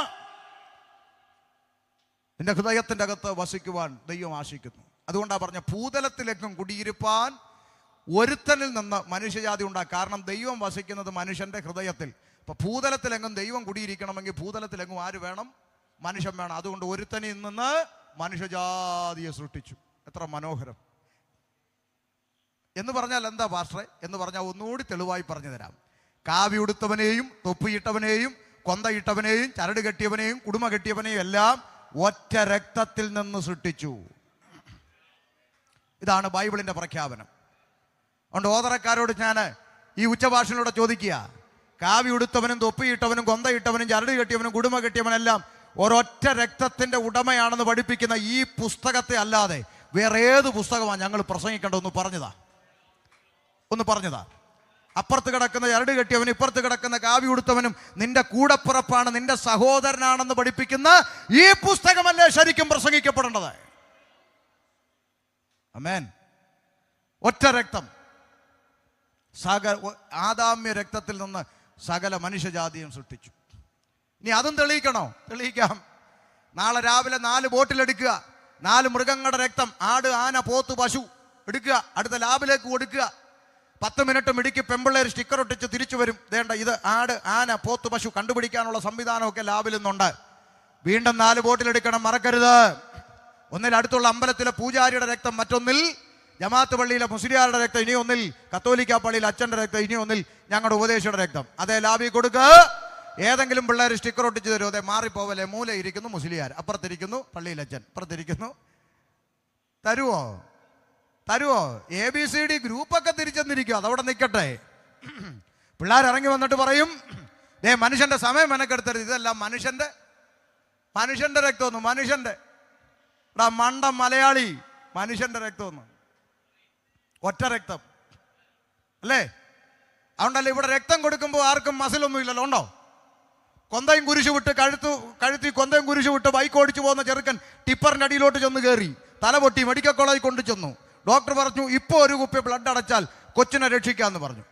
ക്രിസ്ത്യാനി ചെറുക്കൻ്റെ ക്രിസ്ത്യാനി അമ്മ ക്രിസ്ത്യാനി ദൈവത്തോട് ഐശുവിൽ നിന്ന് കരഞ്ഞു, എൻ്റെ കർത്താവ്, എൻ്റെ കുഞ്ഞിന് ആര് ബ്ലഡ് കൊടുക്കുമെന്ന് നിലവിളിച്ച കേട്ട് അടുത്ത ബെഡിൽ അമ്മയ്ക്ക് കൂട്ടിരിക്കാമെന്ന കാവി ഉടുത്ത RSSകാരൻ പറഞ്ഞു, അമ്മ കരയണ്ടമ്മ, ഞാൻ തരാം ബ്ലഡ്. വേണ്ട, നീ VAP ആന്ന് ഇന്ന് വരെ ഒരു തള്ള പറഞ്ഞിട്ടുണ്ടോ? പറ, ഉണ്ടോന്ന്?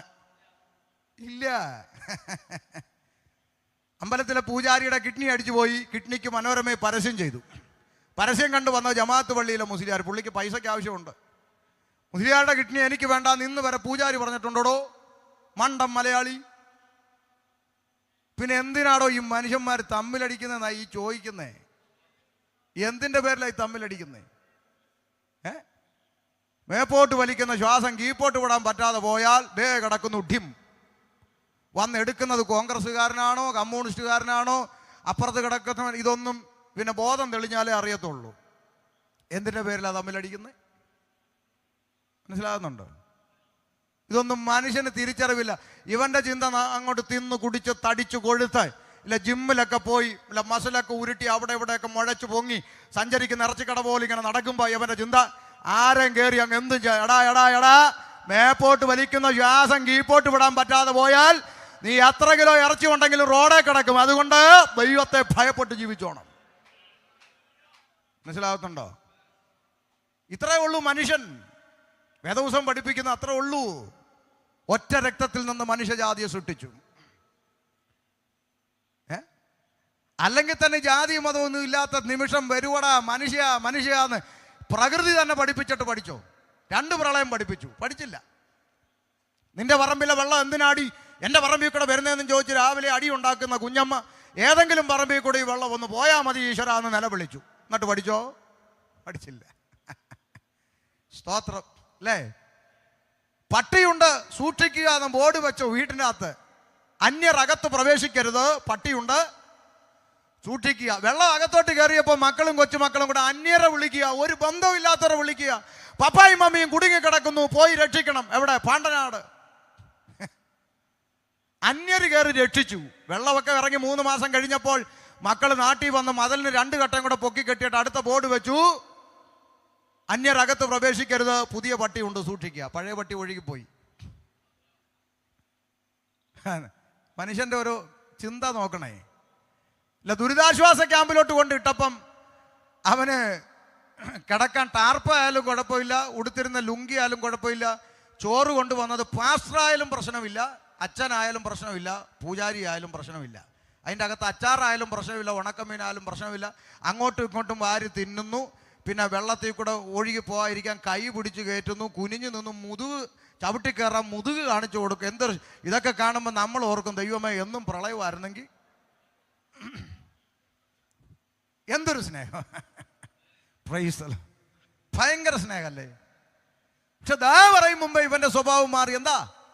ഈ അകത്തിരിക്കുന്നതിനാ മോക്ഷം വേണ്ടത്, പാപത്തിൽ നിന്നാ മോചനം പ്രാപിക്കേണ്ടത്. വെള്ളപ്പൊക്കത്തിൽ നിന്നല്ല, പാപത്തിൽ നിന്ന് മോക്ഷം പ്രാപിക്കണം. അപ്പൊ ഒറ്റ രക്തത്തിന്റെ ഉടമയായ ആദാമ്യ പരമ്പരയിലേക്ക് ആദാമ്യ പാപം പ്രവേശിച്ചു എന്നാണ് വേദപുസ്തകം പറയുന്നത്.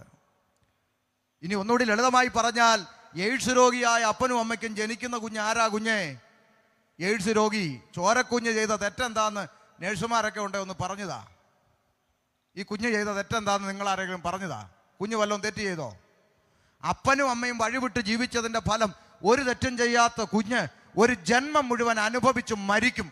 അത് ഇവിടുത്തെ മെഡിക്കൽ സമ്മതിക്കുന്നു, ഡിഗ്രി സമ്മതിക്കുന്നു, ശാസ്ത്രം സമ്മതിക്കുന്നു. കാരണം അവർക്കൊരു ഉത്തരവുണ്ട്. ഉപദേശി, അത് രക്തത്തിലൂടെ വന്നതാണ്. ഞങ്ങൾക്കും ഒരു ഉത്തരവുണ്ട്. ഒറ്റ രക്തത്തിൽ നിന്നാണ്, ആദാമ്യ രക്തത്തിൽ നിന്നാണ് ഉലകത്തിലെ സകല മനുഷ്യനും സൃഷ്ടിക്കപ്പെട്ടത്. അതുകൊണ്ട് ഏകനാൽ പാപവും പാപത്താൽ മരണവും മനുഷ്യരിലേക്ക് പ്രവേശിച്ചിരിക്കുന്നു. സകല മനുഷ്യന്റെ അകത്ത് പാപം പ്രവേശിച്ചു. ഈ യാഥാർത്ഥ്യമാണ് മനുഷ്യൻ എന്ന് പറയുന്നവൻ തിരിച്ചറിയേണ്ടത്. ഈ പാപം അകത്ത് കുടിയിരിക്കുന്നു. ഹൃദയത്തിന്റെ അകത്ത് പാപം പ്രവേശിച്ചു. അടുത്ത ചിന്ത വേഗത്തിൽ പറയാം.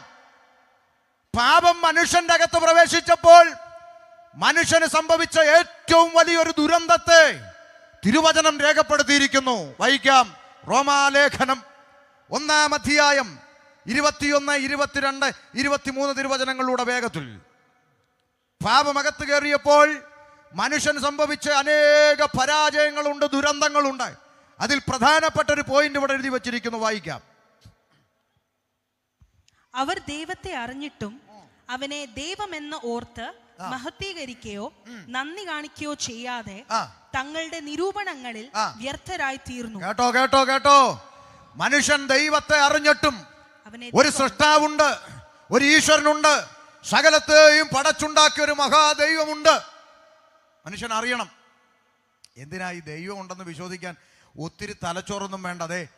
ഇപ്പം നമ്മൾ ഈ പല സ്ഥലങ്ങളിലും നല്ല 6 വരി പാതയും 4 വരി പാത ഹൈവേ നമ്മൾ കണ്ടിട്ടുണ്ട്. 1 വേ. ചേർത്തലയൊക്കെ കഴിഞ്ഞ് എറണാകുളത്തേക്ക് പോകുമ്പോൾ 1 വേ. പിന്നെ നമ്മൾ തൃശ്ശൂർ MC റോഡിൽ കൂടെ പോയാലും 1 വേ. ഈ 1 വേയിൽ നല്ല സിഗ്നൽ സംവിധാനവും നല്ല വീതിയും 3 വരി പാതയൊക്കെ ഉണ്ടായിട്ടും അവിടെ ഇവിടെയും 2-3 വണ്ടി ഇടിച്ചു കിടക്കുന്നത് നമ്മൾ കാണാറില്ലേ? ഇത്രയും സിസ്റ്റമാറ്റിക്കായിട്ട് ഇതിനെ കൊണ്ടുപോയിട്ടും ഇടി നടക്കുക. കണ്ണുകൾ ഉയർത്തി ആകാശത്തേക്കൊന്ന് നോക്കണം. ഈ ആകാശമണ്ഡലങ്ങളിലെ സൗരയൂഥങ്ങളിൽ ഭ്രമണപഥങ്ങളിൽ സഞ്ചരിച്ചു കൊണ്ടിരിക്കുന്ന ഒരു ഒറ്റ ഗ്രഹത്തിന് ഡ്രൈവർ ഉണ്ടോ? ഉണ്ടോ? ഡെയിലി 2 വീതം ഇടിച്ചുകൊണ്ടിരിക്കുവാണോ? അതിനെയൊക്കെ കൃത്യമായി കൺട്രോൾ ചെയ്യുന്ന ഒരു സർവശക്തന്റെ കരമില്ലാതെ ഒക്കുവോ? പറ.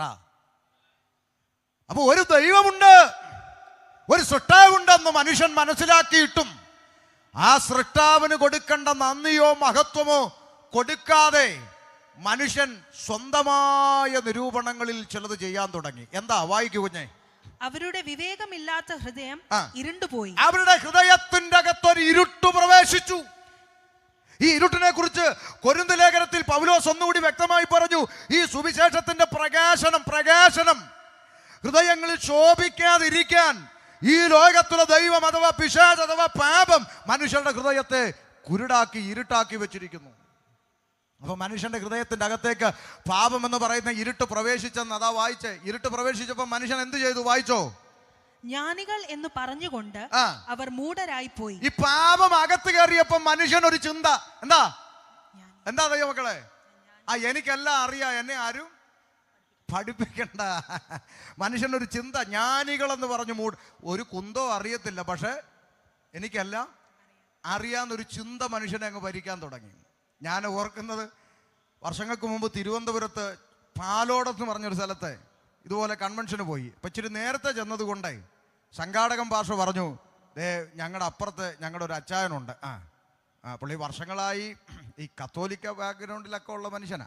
ആയിക്കോട്ടെ, മനുഷ്യനാണല്ലോ. അതെ, നമുക്ക് അങ്ങോട്ടൊന്ന് പോയി ഇച്ചിരി നേരം ഒന്ന് സംസാരിക്കാം ആട്ടെ എന്ന് പറഞ്ഞു. അന്ന് ഞാൻ വിശ്വാസത്തിൽ വന്നിട്ട് വളരെ കുറച്ചേ ആവുന്നുള്ളൂ. അപ്പം ഞാൻ അങ്ങോട്ട് ചെന്ന്, അച്ഛാ എന്നാ ഉണ്ട്? സന്തോഷമായിരിക്കുന്നു ഉപദേശി. ഇരുന്നാട്ടോ. അങ്ങനെ ഇരുന്ന് വർത്താനമൊക്കെ പറഞ്ഞു. അപ്പം കർത്താവിനെ കുറിച്ച് പറഞ്ഞു തുടങ്ങിയപ്പം അച്ഛൻ കൈയെടുത്ത് കാണിച്ചിട്ട് പറഞ്ഞു, മോനെ എനിക്ക് വയസ്സ് 54 കേട്ടോ. ഞാൻ പറഞ്ഞു മനസ്സിലായില്ല. 54 വർഷമായിട്ട് ക്രിസ്ത്യാനിയായിട്ട് ജീവിക്കുന്ന ഈ എൻ്റെ അടുത്താണോ ഇന്നലെ ഇങ്ങോട്ട് വന്ന മോൻ? കണ്ടോ, ഇന്നലെ വന്ന മോൻ യേശുവിനെ കുറിച്ച് എന്നുവെച്ചാൽ 54 വർഷമായിട്ട് ക്രിസ്ത്യാനിയാന്ന്. അപ്പം ഇനി പറഞ്ഞിട്ട് കാര്യമില്ലെന്ന് മനസ്സിലാക്കി ഞാൻ പറഞ്ഞു, എന്നാൽ പിന്നെ ആട്ടെ അച്ഛാ, ദൈവം അനുഗ്രഹിക്കട്ടെ. ഒന്ന് പ്രാർത്ഥിക്കുന്നതിൽ പിന്നെ പ്രാർത്ഥിക്കുന്നതിന് എന്നാ, പ്രാർത്ഥിച്ചാട്ടെ. ഇപ്പം പ്രാർത്ഥിക്കാൻ എഴുന്നേറ്റ് നിന്നപ്പം ചുമ്മാ ഒരു കൗതുകത്തിന് മനസ്സിൽ തോന്നിയ ഒരു ചിന്ത, ഞാൻ ചുമ്മാ ഒരു കൗതുകത്തിനെന്ന് ചോദിച്ചു, അച്ഛാ അച്ഛൻ 54 വർഷമായിട്ട് ക്രിസ്ത്യാനിയാണല്ലോ, അതെ, യേശുവിൻ്റെ പേരെന്നാ അച്ഛാ? യേശുവിൻ്റെ പേരെന്താന്ന് ചുമ്മാ ചോദിച്ചതാ. സൺഡേ ക്ലാസ്സിലെ പിള്ളേരോട് ചോദിച്ചാൽ മതി, അവർ പറയും. എന്നാലും 54 വർഷം ക്രിസ്ത്യാനിയായിട്ടുണ്ടെന്ന് ചോദിച്ചു, യേശുവിൻ്റെ പേരെന്താന്ന് ചോദിച്ചു. പുള്ളി പറഞ്ഞ മറുപടി, പുള്ളി പറഞ്ഞ പോലെ ഞാനങ്ങ് പറഞ്ഞാൽ, യാശുവിൻ്റെ പേര് യാശു, ഇപ്പം വേറെ എന്തൊരു പേരിരിക്കണം യാശുവിനെന്ന്. യാശുവിൻ്റെ പേര് യാശു, ഇപ്പം വേറെ എന്തൊരു പേരിരിക്കണം യേശുവിനെന്ന്. Price hello. 50 അപ്പോൾ നിങ്ങളും ചിലർ കണ്ണും തള്ളിയിരിക്കും, വേറെ പേരുണ്ടോന്ന്. ദൈവം നമ്മോടുകൂടെ എന്നർത്ഥമുള്ള ഇമ്മാനുവേൽ എന്നവന് പേർ വിളിക്കപ്പെടും. Price hello. 54 വർഷം ക്രിസ്ത്യാനിയായ അച്ചായന് അറിയേണ്ടതൊന്നും, ചിലരുടെയൊക്കെ ചിന്ത അങ്ങനെ, ഞാൻ എത്ര വർഷമായി പള്ളിയിൽ പോകുന്നു, ഞാൻ എത്ര വർഷമായി ക്രിസ്ത്യാനിയായിട്ട് ജീവിക്കുന്നു എന്നൊന്നും പറഞ്ഞാൽ പോരാ. വല്ലപ്പോഴും പുസ്തകം വായിക്കണം. പുസ്തകം എടുത്ത് ഷോക്കേഴ്സിൽ വെച്ച് കറണ്ട് ചാർജിൻ്റെ കോപ്പിയും കരവടച്ചതിൻ്റെ രസീതും തൊഴിലുറപ്പിൻ്റെ ചീട്ടും നോട്ടീസും വെച്ച് പുസ്തകം എടുത്ത് ഷോക്കേഴ്സിൽ കയറ്റി വെച്ച് ചെമ്പരത്തിപ്പൂവും പറിച്ചിട്ട് ചന്ദനത്തിരിയും കത്തിച്ച് പുകച്ച് അവിടെ വെച്ചേച്ച് റോഡിൽ കൂടെ ഓലക്കാലും പിടിച്ചുകൊണ്ട് നടന്നാൽ പുസ്തകം അറിയാൻ പറ്റത്തില്ല. പുസ്തകം തുറന്ന് വായിക്കണം. മനസ്സിലാകുന്നുണ്ടോ? അപ്പൊ ശ്രദ്ധിച്ചേ, ഏകനാൽ പാപവും പാപത്താൽ മരണവും ലോകത്തിൽ പ്രവേശിച്ചു. പാപം അകത്തേക്ക് കടന്നപ്പോൾ മനുഷ്യൻ എന്ത് ചെയ്തു? ജ്ഞാനികളെന്ന് പറഞ്ഞുകൊണ്ട് മൂഢരായിപ്പോയി. എന്നിട്ട് എന്താ ചെയ്തതെന്ന് നോക്കിയേ, വായിക്കേ. അക്ഷയനായ ദൈവത്തിന്റെ അക്ഷയനായ മഹാദൈവത്തിന്റെ തേജസ്സിനെ അവർ ക്ഷയമുള്ള മനുഷ്യൻ, പക്ഷി, നാൽക്കാലി, ഇഴജാതി എന്നിവയുടെ രൂപസാദൃശ്യമായി മാറ്റിക്കളഞ്ഞു. മഹാദൈവത്തെ ഈ ഇരുകാലി മനുഷ്യൻ എന്തൊക്കെയാക്കി മാറ്റി? പക്ഷി. ഇവര് പറയട്ടെന്ന് പുസ്തകം അവരുടെ കയ്യിലില്ലേ? എന്നാ ക്ഷയമുള്ള മനുഷ്യൻ. അപ്പൊ സൃഷ്ടാവിനെ അങ്ങ് മറന്നിട്ട് ഇവര് മനുഷ്യന്മാരെ പിടിച്ച് ദൈവമാക്കി. അപ്പോൾ ആൾ ദൈവങ്ങളുണ്ടായി. ഇപ്പൊ കേരളത്തിൽ ആൾ ദൈവങ്ങളെ തട്ടിയിട്ട് നടക്കാൻ മേല. മുക്കിന് ആൾ ദൈവങ്ങൾ എഴുന്നേറ്റ് വരിക. നാളെ ഞാനും പത്രത്തിൽ കണ്ടു, കേരളത്തിൽ അറിയപ്പെടുന്ന ഒരാൾ ദൈവത്തിന് പനിയാ, പ്രാർത്ഥിക്കണമെന്ന്. എന്നാലും ചിലതിന് മിണ്ടുന്നില്ല ആരും. ദേ മനുഷ്യനെ പിടിച്ച് മഹത്വം കൊടുത്തേക്കുന്ന ക്ഷയമുള്ള മനുഷ്യൻ. അടുത്തത് പക്ഷി. അടുത്തത് നാൽക്കാലി. അടുത്തത് ഇഴജാതി. ദൈവത്തിന് കൊടുക്കേണ്ട മഹത്വം ദേ പിച്ചി പങ്കുവെച്ചു. ഇവിടെ പാരമ്പര്യം പറയുന്ന ക്രിസ്ത്യാനി കാതു തുറന്ന് കേട്ടോ. ആമേൻ.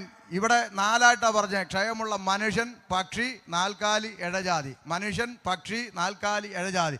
പാരമ്പര്യം പറയുന്ന ക്രിസ്ത്യാനി ഇതിനെ 4നെയും കൂടെ ഒന്നിച്ച് ഒരു കണ്ണാടി കൂട്ടിലാക്കി ജംഗ്ഷനിൽ വെച്ച് മഹത്വം കൊടുത്തോണ്ടിരിക്കുക. മനുഷ്യൻ, നാൽക്കാലി, കീഴ ഇടജാതി. അപ്പം നിങ്ങൾ ചോദിക്കും പക്ഷി എന്ത് ചെയ്യുന്നു? വീട്ടിൽ പോയി പടത്തെ കണ്ണ് തള്ളി ഒന്ന് നോക്കണം. 2 ചിറക് ഇങ്ങനെ വരച്ച് വെച്ചേക്കുന്ന കാണാം. ആളിനെ പിടി കിട്ടിയില്ലെന്ന് തോന്നുന്നു. കിട്ടി. 4നെയും കൂടെ ഒന്നിച്ച് കൂട്ടി കയറ്റി ATM അടിച്ച് ജംഗ്ഷനിൽ. നാണമില്ലയോടോ ക്രിസ്ത്യാനി? വേദപുസ്തകം തെളിവായി പറയുക, പാപം അകത്തിരിക്കുന്നതിൻ്റെ ലക്ഷണമായത് സൃഷ്ടാവിന് മറന്നുപോയി. സൃഷ്ടാവിന് കൊടുക്കേണ്ട മഹത്വം പങ്കുവെച്ചെന്ന് മനുഷ്യൻ, പക്ഷി, നാൽക്കാലി, ഇടജാതി എന്നിവിടെ രൂപസാദൃശ്യമാക്കി സൃഷ്ടാവിനെ മനുഷ്യൻ മാറ്റിക്കളഞ്ഞു. പാപമകത്ത് ചെന്നു. അപ്പൊ മനുഷ്യൻ പാപത്തിൽ അടിമപ്പെട്ടു. സൃഷ്ടാവിനെ മറന്നുപോയി. ഈ മനുഷ്യനെ രക്ഷിപ്പാൻ ദൈവം മുന്നോട്ട് വെച്ച രക്ഷാ പദ്ധതി 1, മനുഷ്യന്റെ മുമ്പിൽ ദൈവം പ്രമാണം കൊടുത്തു. വിശദീകരിക്കാൻ നേരം പോരാ. ന്യായപ്രമാണം മോശ മുഖാന്തരം കൊടുത്തു. എന്തിനാ? തെറ്റും ശരിയും തിരിച്ചറിയണമെങ്കിൽ നിയമം വേണം, അല്ലേ? ഹെൽമറ്റ് വെക്കാതെ വണ്ടി ഓടിക്കരുതെന്ന് ഇവിടെ നിയമം ഉള്ളത് കൊണ്ടാണ് നമ്മൾ യോഗം കഴിഞ്ഞ് പോയി ആദ്യം ഹെൽമറ്റ് എടുത്തിടുന്നത്. നിയമം ഇല്ലാത്തൊരു കാലം നമ്മുടെ മുമ്പിൽ ഉണ്ടായിരുന്നു. അന്ന് ഹെൽമറ്റ് വെക്കാതെ എല്ലാവരും ഓടിച്ചു, ആരും പിടിച്ചില്ല, ഒന്നുമില്ല. അബ്രഹാമിൻ്റെ ഇസഹാക്കിൻ്റെ ഒക്കെ കാലത്ത് നിയമം നിലവിൽ വന്നിട്ടില്ലാത്തത് കൊണ്ട് അബ്രഹാം ഇസഹാക്കും ഒക്കെ ചെറിയ രീതിയിലൊക്കെ കള്ളം പറഞ്ഞിട്ടുള്ളതായി രേഖപ്പെടുത്തിയിട്ടുണ്ട്. പക്ഷേ ദൈവം അതിനൊന്നും അവരെ കാലെ വാരി അടിച്ചൊന്നും എഴുതിയിട്ടില്ല. കാരണം അവരുടെ മുമ്പിൽ നിയമമില്ല. എന്നാൽ മോശ മുഖാന്തരം എന്ത് ചെയ്യണം, എന്ത് ചെയ്യരുത്, എങ്ങനെ ജീവിക്കണം, എങ്ങനെ ജീവിക്കരുത്, എന്ത് ചെയ്യാൻ പാടില്ല, എന്ത് ചെയ്യണം എന്ന് കൃത്യമായിട്ട് അങ്ങോട്ട് എഴുതി മനുഷ്യൻ്റെ മുമ്പിൽ പ്രമാണം കൊടുത്തു. വിശദീകരിക്കുന്നില്ല, ഒത്തിരി പറയേണ്ട വിഷയം ന്യായപ്രമാണ കാലത്തെക്കുറിച്ചുണ്ട്. എന്നാൽ പ്രമാണം കയ്യിൽ വെച്ചുകൊണ്ട് ജനം പിന്നെയും അവരവരുടെ ഇഷ്ടത്തിന് ജീവിക്കാൻ തുടങ്ങി. അതിന് കർത്താവായ യേശുക്രിസ്തുവിൻ്റെ ഭാഷയിൽ ഞാൻ ഇങ്ങനെ പറയാം. യേശു കർത്താവ് അതിനെക്കുറിച്ച് പറഞ്ഞൊരു വാചകം മത്തായി സുവിശേഷത്തിലുണ്ട്. ഇങ്ങനെയാണ് പറഞ്ഞത്: ഈ ജനം അധരം കൊണ്ട് എന്നെ ബഹുമാനിക്കുന്നു. അധരത്തിൽ എപ്പോഴും കർത്താവ്, യേശുവപ്പ, ഈശോയേ, ദൈവമേ, രക്തം ജയം, ഹല്ലേലൂയ. ചിലർ യേശുവപ്പ, ഉമ്മ എന്നൊക്കെ പറയുന്നതാണ്. ആയിക്കോട്ടെ, അധരം കൊണ്ട് എന്നെ ബഹുമാനിക്കുന്നു. പക്ഷെ അടുത്ത വാക്കെന്തെന്നറിയാമോ? ഹൃദയം കൊണ്ട് എന്നെ വിട്ട് അവർ ദൂരത്തായിരിക്കുന്നു. അതിൻ്റെ കാരണം പറഞ്ഞതാണ് എന്നെ ചിന്തിപ്പിച്ചത്. അതിൻ്റെ കാരണം കർത്താവ് അടുത്ത വാക്യത്തിൽ പറയുക: മാനുഷിക കൽപ്പനകളായ ഉപദേശങ്ങളെ അവർ പഠിപ്പിക്കുന്നത് കൊണ്ട് ഈ ജനം എന്നെ വ്യർത്ഥമായി ഭജിക്കുന്നു. കാരണം പിടികിട്ടിയോ? ദൈവത്തിൻ്റെ കൽപ്പന പഠിപ്പിക്കാതെ മാനുഷിക ഉപദേശങ്ങളാണ് ഈ ജനത്തെ പഠിപ്പിച്ചുകൊണ്ടിരിക്കുന്നത്. അതുകൊണ്ട് അവർക്ക് സത്യം അറിയത്തില്ല, എങ്കിലും അവർ കർത്താവിനെ സ്നേഹിക്കുക. ഒരു കൂട്ടം ജനം നമുക്കിടയിൽ അവർക്ക് കർത്താവിന് ഇഷ്ടമാ, ദൈവത്തെ ഭയമാ, സ്നേഹമാ. പക്ഷേ ദൈവകൽപ്പന അവരെ ശരിയായി പഠിപ്പിക്കാൻ ആളില്ലാത്തത് കൊണ്ട് അവർ മാനുഷിക കൽപ്പനകളിൽ പെട്ട് കിടക്കുന്നു. ദൈവത്തിൻ്റെ അടുക്കൽ നിന്ന് അവരുടെ ഹൃദയം ദൂരത്തായിരിക്കുന്നു. എന്ന് വെച്ചാൽ ഞാൻ ഇങ്ങനെ പറയും, പണ്ട് മറിയാമ്മ ഒരു ഫ്രിഡ്ജ് മേടിച്ചപ്പോൾ അതിൻ്റെ കൂടെ എന്ത് ചെയ്യണം, എന്ത് ചെയ്യണ്ട എന്ന് എഴുതി ഒരു കാറ്റലോഗ് കിട്ടി. നമുക്ക് എന്തോ മേടിച്ചാലും കിട്ടും. മൊബൈൽ വാങ്ങിയാൽ കിട്ടും. ഇപ്പം മെഡിക്കൽ സ്റ്റോറിൽ നിന്ന് 10 രൂപയുടെ എലിവേഷൻ മേടിച്ചാലും അതിൻ്റെ അകത്തും ചുരുട്ടി വെച്ചേക്കും ഒരു തുണ്ട് പേപ്പർ. ഇങ്ങനെ ചെയ്യണം, ഇങ്ങനെ ചെയ്യരുത്, ആഹാരത്തിൻ്റെ അടുത്ത് വെക്കരുത്, പിള്ളേരുടെ അടുക്ക വെക്കരുത് എന്നൊക്കെ പറഞ്ഞിട്ട് കിട്ടും. ഇതുപോലെ മറിയാമ്മയ്ക്കും കിട്ടി ഒരു കാറ്റലോഗ്, എങ്ങനെ ഉപയോഗിക്കണം. എങ്ങനെ മറിയാമ്മ ഈ കാറ്റലോഗ് കൊണ്ടുവന്ന് ഫ്രിഡ്ജിൻ്റെ തലയിൽ വെച്ച് ഒരു കമ്പിളി തുണി എടുത്ത് അങ്ങ് മൂടി. ഇപ്പം കാറ്റലോഗ് എവിടെ ഇരിക്കുക? ഫ്രിഡ്ജിൻ്റെ മുകളിൽ, കമ്പിളി തുണിയുടെ കീഴേ. 2 ദിവസം കഴിഞ്ഞപ്പോൾ പുതിയ ഫ്രീസർ ഐസ് കട്ട പിടിച്ച് നിറഞ്ഞു. ഇപ്പം മറിയാമ്മ അടുക്കളയിൽ പോയി ഒരു പിച്ചാത്തി എടുത്തുകൊണ്ട് കുത്തി ഇളക്കാൻ വരിക. പിന്നെ കൊച്ചുമോൻ അവിടെ നിൽപ്പുണ്ട്, കമ്പ്യൂട്ടർ ചെറുക്കൻ. അവൻ പറഞ്ഞു: അമ്മാമ്മ എവിടെ പോവാ? എടാ ഫ്രീസർ കട്ടിയായിരിക്കും, കുത്തി ഇളക്കാൻ. എൻ്റെ പൊന്നെ അമ്മാമ്മേ, എന്നാടാ വല്ലപ്പോഴും എങ്കിലും ആ കമ്പനിക്കാർ തന്ന പുസ്തകം എടുത്തൊന്ന് വായിക്കുക. പുസ്തകം എന്തിയെ? ആ പുസ്തകം ഫ്രിഡ്ജിൻ്റെ തലയിൽ ഇരിപ്പുണ്ടെന്ന്. അതെടുത്ത് വായിക്കേ. ഈ ഫ്രീസറിൻ്റെ അകത്ത് ഗ്യാസ് നിറച്ച കുഴലുകളുണ്ട് ഇങ്ങനെ. അതുകൊണ്ടാണ് ഇത് തണുക്കണേ വെള്ളം. മുനയുള്ള കമ്പിയും പിന്നും പിച്ചാത്തിയും സൂചിയും ഒന്നും കൊണ്ട് അതിനകത്തിട്ട് കുത്തരുതെന്ന്. അങ്ങനെ കുത്തി ആ ഗ്യാസ് ലീക്കാവും, പിന്നെ ഇത് വർക്ക് ചെയ്യല. അപ്പോൾ പിന്നെ ഇത് ഓഫ് ചെയ്തിട്ട് ഇത് അലിച്ച് കളയണമെന്നൊക്കെ അതിനകത്ത് എഴുതി വെച്ചു. വല്ലപ്പോഴും അതെടുത്തൊന്ന് വായിക്കണം. ഉടനെ മറിയാമ്മ പറയുക: പിന്നെ കമ്പനിക്കാരങ്ങനെ എന്തെല്ലാം എഴുതി വെക്കും. ഞാൻ ഇത് ഇന്നും ഇന്നലെ തുടങ്ങിയ കുത്തല്ല, ഞങ്ങളുടെ വല്യപ്പച്ചൻ്റെ കാലം തൊട്ട് ഈ കുത്താന്ന്. ഇങ്ങനെ കുത്തുന്ന്. കുത്ത് പല്ലാൻ്റെ ഇപ്പം എന്താ പറയാൻ? ഇവിടെ ക്രിസ്ത്യാനിയോട് ഇത് പറയുമ്പോൾ അവൻ പറയാം: ആ പുസ്തകത്തിൽ അങ്ങനെ പലതും പറയും, പക്ഷെ ഞങ്ങളിത് ഞങ്ങളുടെ വല്യപ്പൻ്റെ കാലം തൊട്ട് ഇങ്ങനെ കുത്ത്. ഇവിടെ പുസ്തകം എടുത്ത് വായിച്ചു നോക്കാൻ. ഇത് ദൈവത്തിൻ്റെ പ്രമാണം ജനത്തിന് കൊടുത്തിട്ടും പ്രമാണം വെച്ചുകൊണ്ട് പിന്നെയും ജനം മാനുഷിക ഇഷ്ടത്തിനനുസരിച്ച് ജീവിച്ച് മുന്നോട്ട് പോകുമ്പോൾ അടുത്ത സ്റ്റെപ്പ് ദൈവം മനുഷ്യന്റെ മുമ്പിൽ പ്രവാചകന്മാരെ അയക്കുക. പുസ്തകം വായിക്കണം. യെശയ്യാ, യിരെമ്യാ, എഹെസ്കേൽ, ദാനിയേൽ, ഹോശേ, യോവേൽ തുടങ്ങി പ്രവാചക ഗണത്തെ രംഗത്തിറക്കി. എന്തിനാ? ഇപ്പോഴും നമുക്ക് ഇഷ്ടമുള്ള ഒരു കൂട്ടരാ. ആര്? അമ്മാമ്മമാരൊന്നും മിണ്ടുന്നില്ല. ആര്? പിന്നെ ഉപവാസ പ്രാർത്ഥനയ്ക്ക് ഒരു പാസ്റ്റർ വിളിക്കണമെന്ന് പറഞ്ഞാൽ കമ്മിറ്റി ആദ്യം ചോദിക്കും: ദൂത് പറയൂ, വചനം പ്രസംഗിക്കുമെന്നല്ല. പിന്നെ ഇവരുദ്ദേശിക്കുന്ന ദൂത് എന്താണെന്നറിയോ? നടുവേദന, പല്ലുവേദന, ഉളുക്ക്, പിരിപ്പ്, തരിപ്പ്. അമ്മാമ്മയുടെ നടുവേദന ഇപ്പോൾ തന്നെ. വട്ടുപിടിച്ചവന്മാരെ കൊണ്ട് ഒരു രക്ഷയില്ല. നിങ്ങൾ ഇപ്പം ഇരുന്ന് ചിരിക്കും, വേണമെങ്കിൽ കൈ വടിക്കും. നാളെ ഇങ്ങനെയുള്ളവന്മാർ വരുമ്പോൾ അവിടെ പോയി തലയും കുമ്പിട്ട് നിൽക്കും. പ്രവാചകന്മാർ, ദൈവത്തിൻ്റെ പ്രവാചകന്മാരിൻ്റെ അകത്തുണ്ട് കേട്ടോ. പ്രവചന ശുശ്രൂഷ ഇതിൻ്റെ അകത്തുണ്ട് കേട്ടോ, തെറ്റിദ്ധരിക്കരുത്. പക്ഷെ ദൈവത്തിൻ്റെ പ്രവാചകന്മാരുടെ ജോലി ജഡത്തെ സന്തോഷിപ്പിക്കുന്ന ദൂത് പറയുന്നതല്ല. ജഡത്തെ സന്തോഷിപ്പിക്കുന്നതൊന്നും പരിശുദ്ധാത്മാവിലല്ല. പരിശുദ്ധാത്മാവ് നിന്നോട് ദൂത് പറഞ്ഞാൽ അത് നിന്നെ ദൈവത്തിങ്കലേക്കും നിത്യതയിലേക്കും അടുപ്പിക്കുന്നതായിരിക്കും. ഈ വ്യത്യാസം തിരിച്ചറിഞ്ഞോണം. അല്ലാതെ ഈ ചെങ്ങന്നൂരും ഒക്കെ ഓരോ ഓരോ വട്ടന്മാരിരുന്ന് വിളിച്ച് പറയുന്നുണ്ട്, നിൻ്റെ വീട്ടിലേക്ക് വരുമ്പോൾ ഒരു മാങ്ങയില്ലേ? ഉണ്ട്. അതിൻ്റെ അപ്പുറത്തൊരു തേങ്ങയില്ലേ? ഉണ്ട്. ഇപ്പുറത്തൊരു അടക്കയില്ലേ? ഉണ്ട്. മാങ്ങയും തേങ്ങയും അടക്കയും ടാറിട്ട റോഡ്, ഇടിഞ്ഞു കിടക്കുന്ന റോഡല്ലേ അത്. അപ്പം പിന്നെ അങ്ങ് മോങ്ങാൻ പെണ്ണുങ്ങൾ റെഡിയായിട്ട് നിൽക്കുകയല്ലേ? ഒന്നും പറയണ്ട. ഇതെല്ലാം പറഞ്ഞിട്ട് എന്നിട്ട് അടുത്ത് ചോദിക്കും, നിങ്ങൾ എത്ര പേരുണ്ട് വീട്ടിൽ? അത് മാത്രം പരിശുദ്ധാത്മാവിനെ അറിഞ്ഞുകൂടാ കേട്ടോ, ക്ഷമിക്കണം. മാങ്ങ അറിയാം, തേങ്ങ അറിയാം. എന്ത് കാലം എത്ര! ഞാൻ എൻ്റെ ദൈവാസന്മാരെ വേദന കൊണ്ട് പറയാം, 10ാം ക്ലാസ്സിൽ നിന്ന് നേരെ അംഗൻവാടിയിലോട്ടാണ് ഇപ്പോൾ പോകുന്നത്. പഠിച്ച് 10ാം ക്ലാസ്സിൽ ചെന്നിട്ട് നേരെ ബാക്കി ഉപവാസ പ്രാർത്ഥനയ്ക്ക് പറയാം പാഷേ, അല്ലെങ്കിൽ ഇവർ വിഷമിക്കും. യോഗം മുടക്കി കാശ് മുടക്കി വെച്ചിട്ട് വഞ്ചിക്കപ്പെടാതിരിക്കാനാണ് ഇത് പറയുന്നത്. പ്രവാചകന്മാര് നിനക്ക് കാറ് കിട്ടും, ലോറി കിട്ടും, നിന്നെ തണുപ്പുള്ള രാജ്യങ്ങളിലായിരിക്കും, വിസ ശരിയാവും, പാസ്പോർട്ട് കൊണ്ടുവന്നിട്ടുണ്ടോ, ഇപ്പം അടിക്കും. ഇതൊന്നുമല്ല പരിശുദ്ധാത്മാവിൻ്റെ ജോലി. ചേച്ചിയുടെ കഷണ്ടിയിൽ മുടി കിളിർക്കുന്നു, ചേട്ടൻ്റെ പല്ലിൻ്റെ പോട് യേശു അടയ്ക്കും. പിന്നെ യേശുവിന് ഇപ്പോൾ ഇതൊക്കെയാ പണി. ഒന്നുമല്ല. പ്രവാചകന്മാർ വിളിച്ചു പറഞ്ഞു, കന്യക ഗർഭിണിയായ ഒരു മകനെ പ്രസവിക്കും, ദൈവം നമ്മോടുകൂടെ എന്നർത്ഥമുള്ള ഇമ്മാനുവേൽ എന്ന് പേർ വിളിക്കപ്പെടും. അവൻ അത്ഭുത മന്ത്രി, വീരനാം ദൈവം, സമാധാനത്തിന്റെ പ്രഭു, അവനാണ് നിത്യപിതാവ്. മനുഷ്യരെ അവരുടെ പാപങ്ങളിൽ നിന്ന് മോചിപ്പിക്കാൻ ഒരടയാളം ദൈവം നിങ്ങൾക്ക് തരും.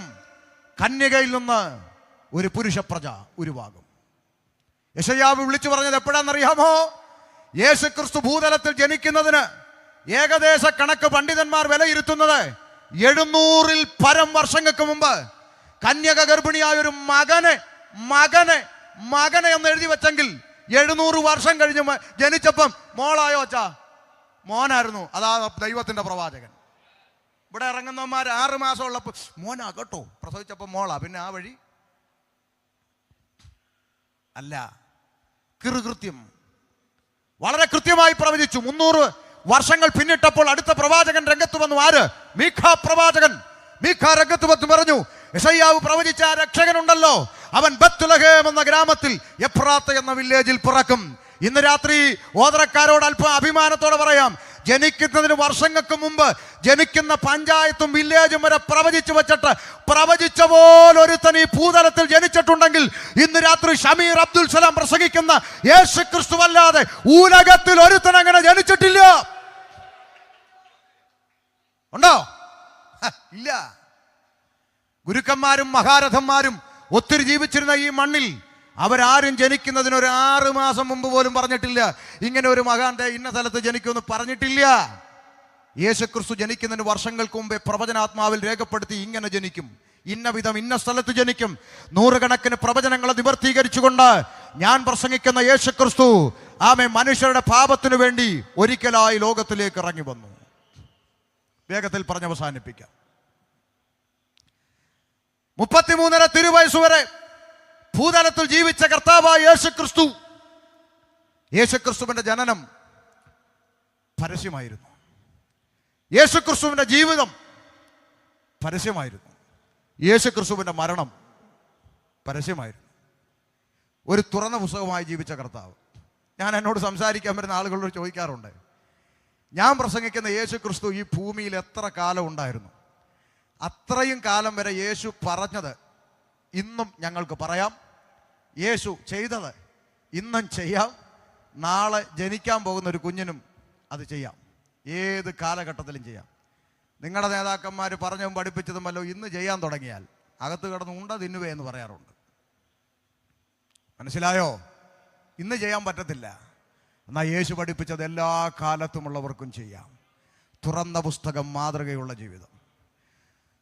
സർവമനുഷ്യന്റെയും പാപത്തിന് പരിഹാരം വരുത്തുവാൻ പാപത്തിന്റെ ശമ്പളമാകുന്ന മരണമെന്ന ശിക്ഷാവിധി ചുമലിൽ ഏറ്റെടുത്തുകൊണ്ട് ഞാൻ പ്രസംഗിക്കുന്ന യേശുക്രിസ്തു കാൽവരിയുടെ കൊലക്കളത്തിലേക്ക് നടന്നു കയറി. ഇന്ന് രാത്രി പുറം കണ്ണടച്ച് അകക്കണ്ണ് തുറന്ന് കാൽവരിയിലേക്ക് നോക്കിയാൽ ഒരു കാഴ്ച കാണാം. 1000-ങ്ങളിൽ 10,000-ങ്ങളിൽ സുന്ദരനായവൻ, വെണ്മയും ചുവപ്പുമുള്ളവൻ, എൻ്റെ പ്രിയനെന്ന് ശൂനേങ്കാരത്തി പറഞ്ഞപ്പോൾ അപ്പുറത്തെ പ്രവാചകൻ വിളിച്ചു പറഞ്ഞു, അല്ലല്ല, അവനെ കണ്ടാൽ ആളല്ല എന്ന് തോന്നുമാർ അവൻ വിരൂപനാണ്. അവനെ കണ്ടാൽ രൂപഗുണമില്ല, അവൻ ആഗ്രഹിക്കത്തക്ക സൗന്ദര്യമില്ല. ഒന്ന് ചിന്തിക്കണം. 1000-ങ്ങളിൽ 10,000-ങ്ങളിൽ സുന്ദരനായവൻ, വെണ്മയും ചുവപ്പുമുള്ള ഇവൻ എന്തു പറ്റി?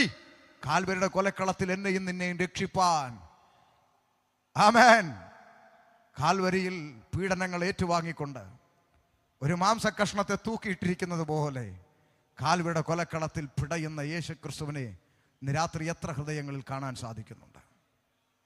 മറക്കരുത്, എന്നെയും നിന്നെയും പാപത്തിൻ്റെ പടുകുഴിയിൽ നിന്ന് രക്ഷിപ്പാൻ എൻ്റെ യേശു കാൽവരിയിൽ എനിക്കും നിനക്കും പകരമായി യാഗമായി മാറി.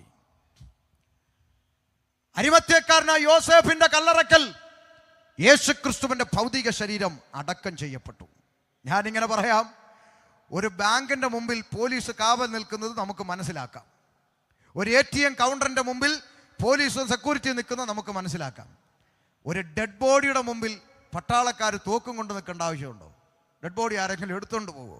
ചരിത്രത്തിലാദ്യമായി യേശുക്രിസ്തുവിന്റെ കബറിടത്തിന്റെ മുമ്പിൽ അതാ കണ്ണിലഗ്നിയും കയ്യിൽ ആയുധവുമായി റോമൻ പടയാളികൾ കാവൽ നിൽക്കുന്നു. എന്തിന്? ഇവൻ ജീവിച്ചിരുന്നപ്പോൾ പ്രഖ്യാപിച്ചു, മനുഷ്യപുത്രൻ അനേകരുടെ പാപങ്ങൾക്ക് വേണ്ടി ജീവനെ കൊടുക്കുകയും അതിനെ തിരികെ പ്രാപിക്കുകയും ചെയ്യും. യേശു ഉയർത്തെഴുന്നേൽക്കാതിരിപ്പാൻ റോമൻ പടയാളികൾ പട്ടാളക്കൂട്ടത്തെ കാവൽ നിർത്തിയിട്ടും ഇന്ന് രാത്രി ഞാൻ ഇങ്ങനെ പറയട്ടെ, 3 ആണി കൊണ്ട് അരിമത്ഥ്യക്കാരനായ യോസേഫിന്റെ കല്ലറ കൊണ്ട് യേശു എന്ന വ്യക്തിത്വം അവസാനിച്ചിരുന്നെങ്കിൽ 3 ആണി കൊണ്ട് അവസാനിച്ച യേശുവിനെ പ്രസംഗിക്കാൻ ഷമീർ വരത്തില്ല ഓതറയിൽ. 3 ആണി കൊണ്ട് അവസാനിച്ച യേശുവിന് വേണ്ടി പാടാൻ ഇവിടെ ഒരു കൊയർ ടീം രൂപപ്പെടത്തില്ല. 3 ആണി കൊണ്ട് അവസാനിച്ച യേശുവിന് വേണ്ടി IPCCO ഒരു കൺവെൻഷൻ പ്ലാൻ ചെയ്യത്തില്ല. പിന്നെ എന്തുകൊണ്ട് പാടുന്നു, എന്തുകൊണ്ട് പ്രസംഗിക്കുന്നു? ഓതറക്കാരെ, ഞങ്ങൾ പാടുന്നതും പ്രസംഗിക്കുന്നതും കുമ്പനാട്ടും എടത്തുവായിലും പരിമലയിലും കുരിശുമലയിലും അടഞ്ഞു കിടക്കുന്ന ഒരു കല്ലറവാതിക്ക നിന്നുകൊണ്ടല്ല, കണ്ണാടി കൂടിന് മുമ്പിലല്ല, മറിച്ച് ഉലക മഹാന്മാർ അഖിലരും ഒരുപോൽ കല്ലറക്കകത്തൊടുങ്ങി ഒതുങ്ങിപ്പോയപ്പോൾ ഇന്ന് രാത്രി ഞാൻ പ്രസംഗിക്കുന്ന യേശുക്രിസ്തു പാതാളത്തെ ജയിച്ചു, മരണത്തെ ജയിച്ചു, ലോകത്തെ ജയിച്ചു, പിശാചിനെ ജയിച്ചു. യേശു ഉയർത്തെഴുന്നേറ്റു. ഹല്ലേലൂയ! ആ യേശു ഇന്നും ജീവിക്കുന്നു. ആമേൻ. 1-2 ഭാഗം പറഞ്ഞ് ഒരുമിച്ച് പ്രാർത്ഥിക്കാം. ഉയർത്തെഴുന്നേറ്റ കർത്താവായ യേശുക്രിസ്തു ശിഷ്യന്മാർക്ക് പലതവണ പ്രത്യക്ഷനായിക്കൊണ്ട് സ്വർഗാരോഹണം ചെയ്യും മുമ്പ് അന്ത്യമായൊരു കൽപ്പന ശിഷ്യഗണത്തിന് കൈമാറി. ഓതറക്കാര് കാതു തുറന്ന് കേൾക്കണം. മർക്കോസിന്റെ സുവിശേഷം 16-ാം അധ്യായം 15-ാമത്തെ തിരുവചന ഭാഗം ഒന്ന് വേഗത്തിൽ വായിച്ചാട്ടെ. 16-15. നിങ്ങൾ ഭൂലോകത്തിലൊക്കെയും പോയി സകല സൃഷ്ടിയോടും സുവിശേഷം പ്രസംഗിപ്പിൻ. മതി. ഇവിടുത്തെ ക്രിസ്ത്യാനികൾ പോലും പലപ്പോഴും ചോദിക്കുക, യുവന്മാർക്ക് വേറെ പണിയില്ല, ജോലിയില്ല, എന്തിനാ ഇങ്ങനെ കിടന്ന് തൊണ്ട കീറുന്നത്? ഉത്തരം, ഇത് യേശുക്രിസ്തുവിന്റെ കൽപ്പനയായതുകൊണ്ട് ഭൂലോകത്തിലൊക്കെയും ഇത് പ്രസംഗിക്കണം. ഇപ്പൊ ചില അണ്ണന്മാര് പറയാ, ഇവിടെ പറ്റത്തില്ല, അവിടെ പറ്റത്തില്ല, അവിടെ വിടാതെ നിന്റെ മനസ്സേ ഇരിക്കത്തേ ഉള്ളൂ. ഇത് പ്രസംഗിക്കാൻ ഏൽപ്പിച്ച സ്വർഗത്തിലെ ദൈവമാണെങ്കിൽ അഭിഷിക്തന്മാർ ഉയരുള്ള കാലം വരെ സുവിശേഷം പ്രസംഗിച്ചിരിക്കും. ആമേൻ. അത് ഞങ്ങളെ ഏൽപ്പിച്ചത് ദൈവമായതുകൊണ്ടാ. മനുഷ്യരെക്കാൾ അധികം ദൈവത്തെ അനുസരിക്കേണ്ടത് ആവശ്യം, അതുകൊണ്ട് ചെയ്യുന്നതാ. നാട്ടുകാരെ ശല്യപ്പെടുത്താനോ ആളുകൾക്ക് ബുദ്ധിമുട്ടുണ്ടാക്കാനോ വേണ്ടി ചെയ്യുന്ന പരിപാടി അല്ലത്. പ്രാണനെ തന്ന പ്രാണനാഥന്റെ അന്ത്യ കൽപ്പനയാണ്. സകല സൃഷ്ടിയോട് സുവിശേഷം അറിയിക്കണം. അതിനേക്കാൾ ഭാഗ്യം, സുവിശേഷം പ്രസംഗിക്കുന്നതിനേക്കാൾ ഭാഗ്യം എന്താ വെച്ചോളെ? അത് പോരെ നമുക്ക്.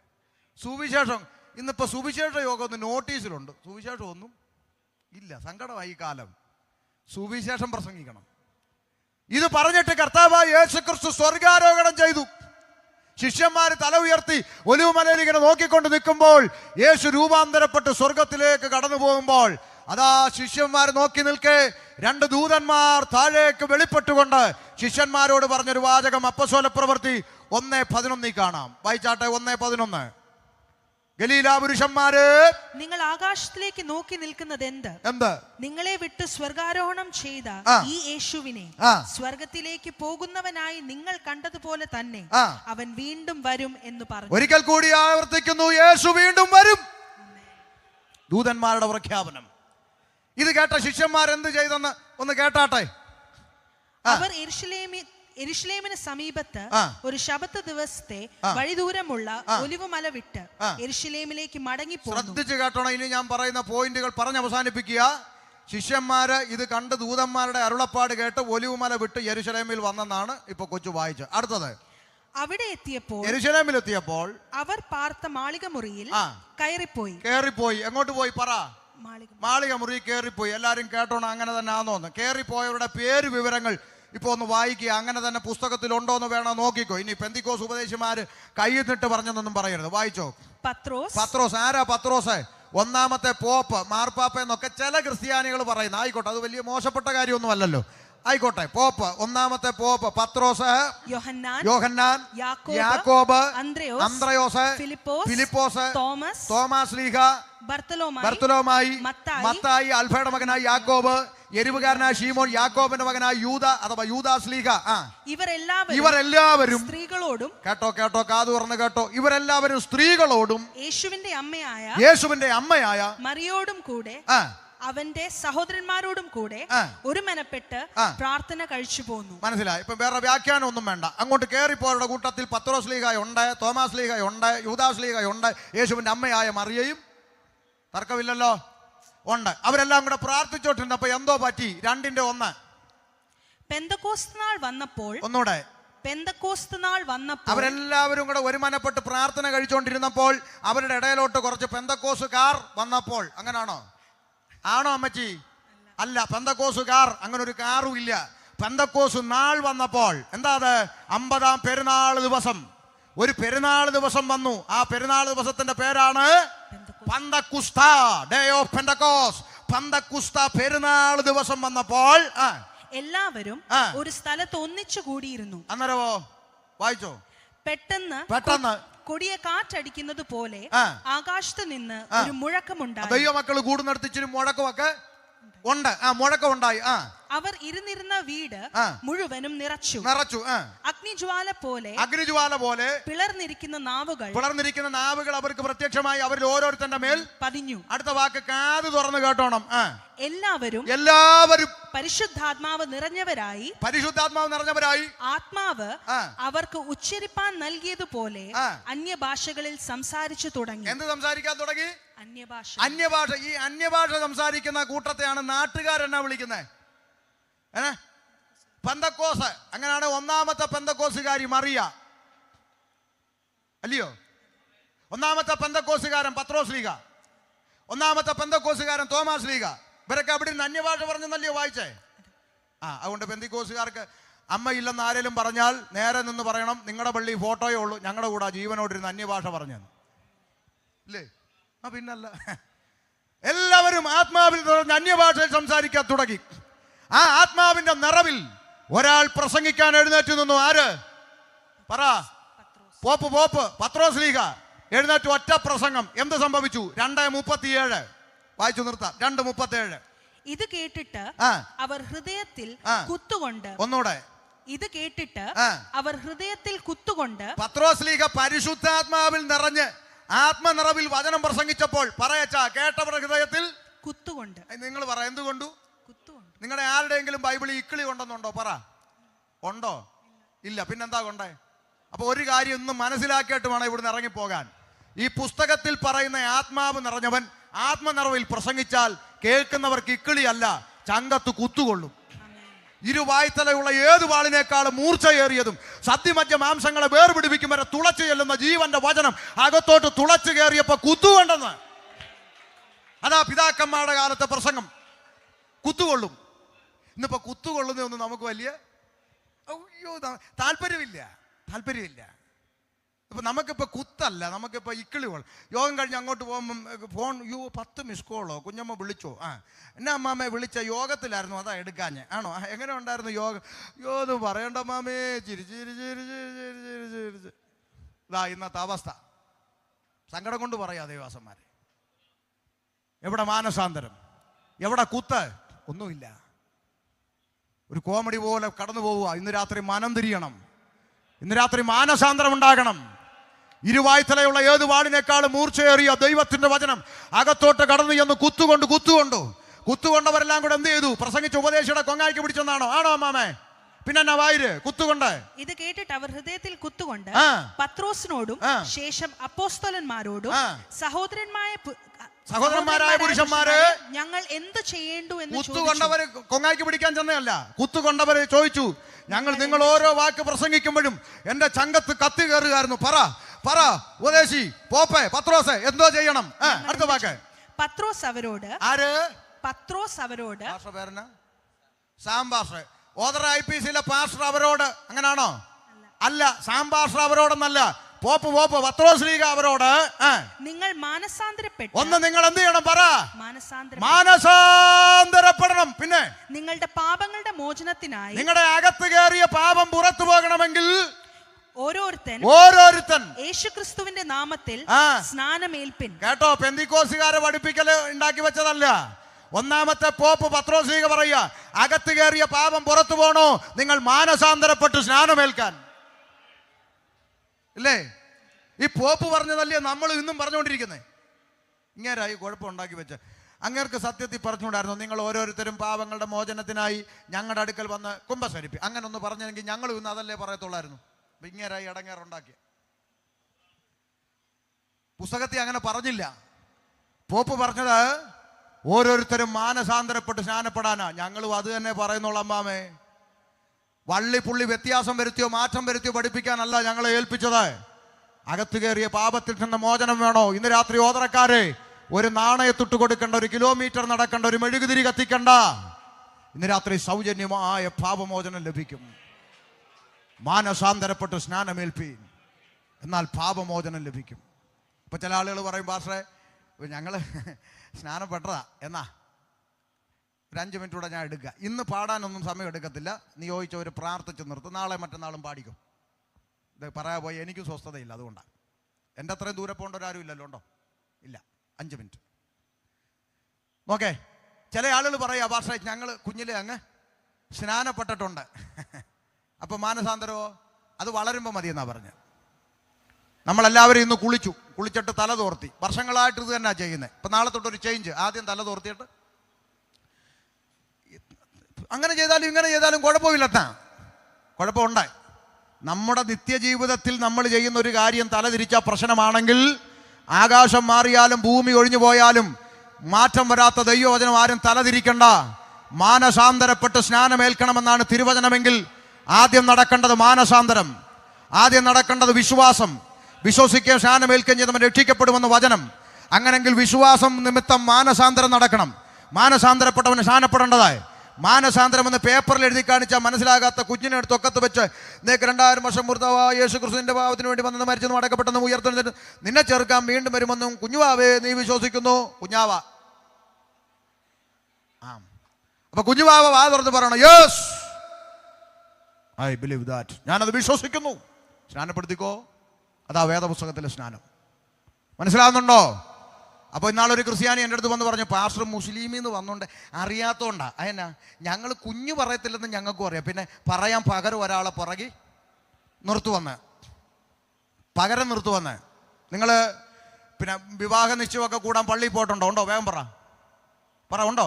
ഉണ്ട്. അപ്പോൾ പള്ളിയിൽ അച്ഛൻ അവിടെ കയറി നിന്നുകൊണ്ട് ഇങ്ങനെ ചോദിക്കാറുണ്ടോ, പ്രിയ സൂസമ്മേ, നിന്റെ വലതു ഭാഗത്ത് നിൽക്കുന്ന ജേക്കബിൻ്റെയും ജോഷാമ്മയുടെ മകൻ സണ്ണിക്കുട്ടിയെ വിവാഹം കഴിക്കാൻ നിനക്ക് ചോദിക്കാറുണ്ടോ? ഉണ്ടോ? പറ. അതിന് എനിക്ക് അറിഞ്ഞുകൂടാത്തതുകൊണ്ടാണ് നിങ്ങൾ പറയണതാ.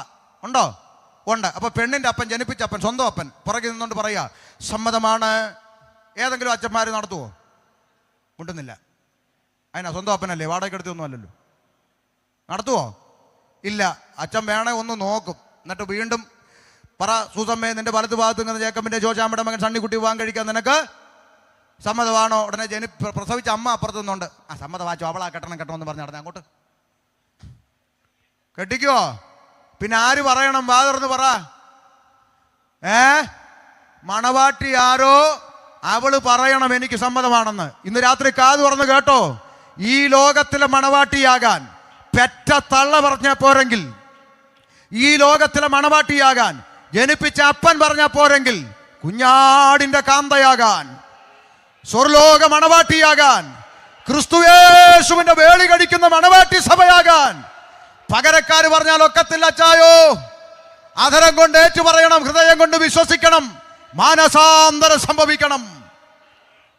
അതുകൊണ്ടാ പറഞ്ഞത് മാനസാന്തരപ്പെട്ട് സ്നാനമേൽപ്പീൻ. വായിച്ചു നിർത്തുന്നു, എന്നാൽ പാപമോചനം ലഭിക്കും.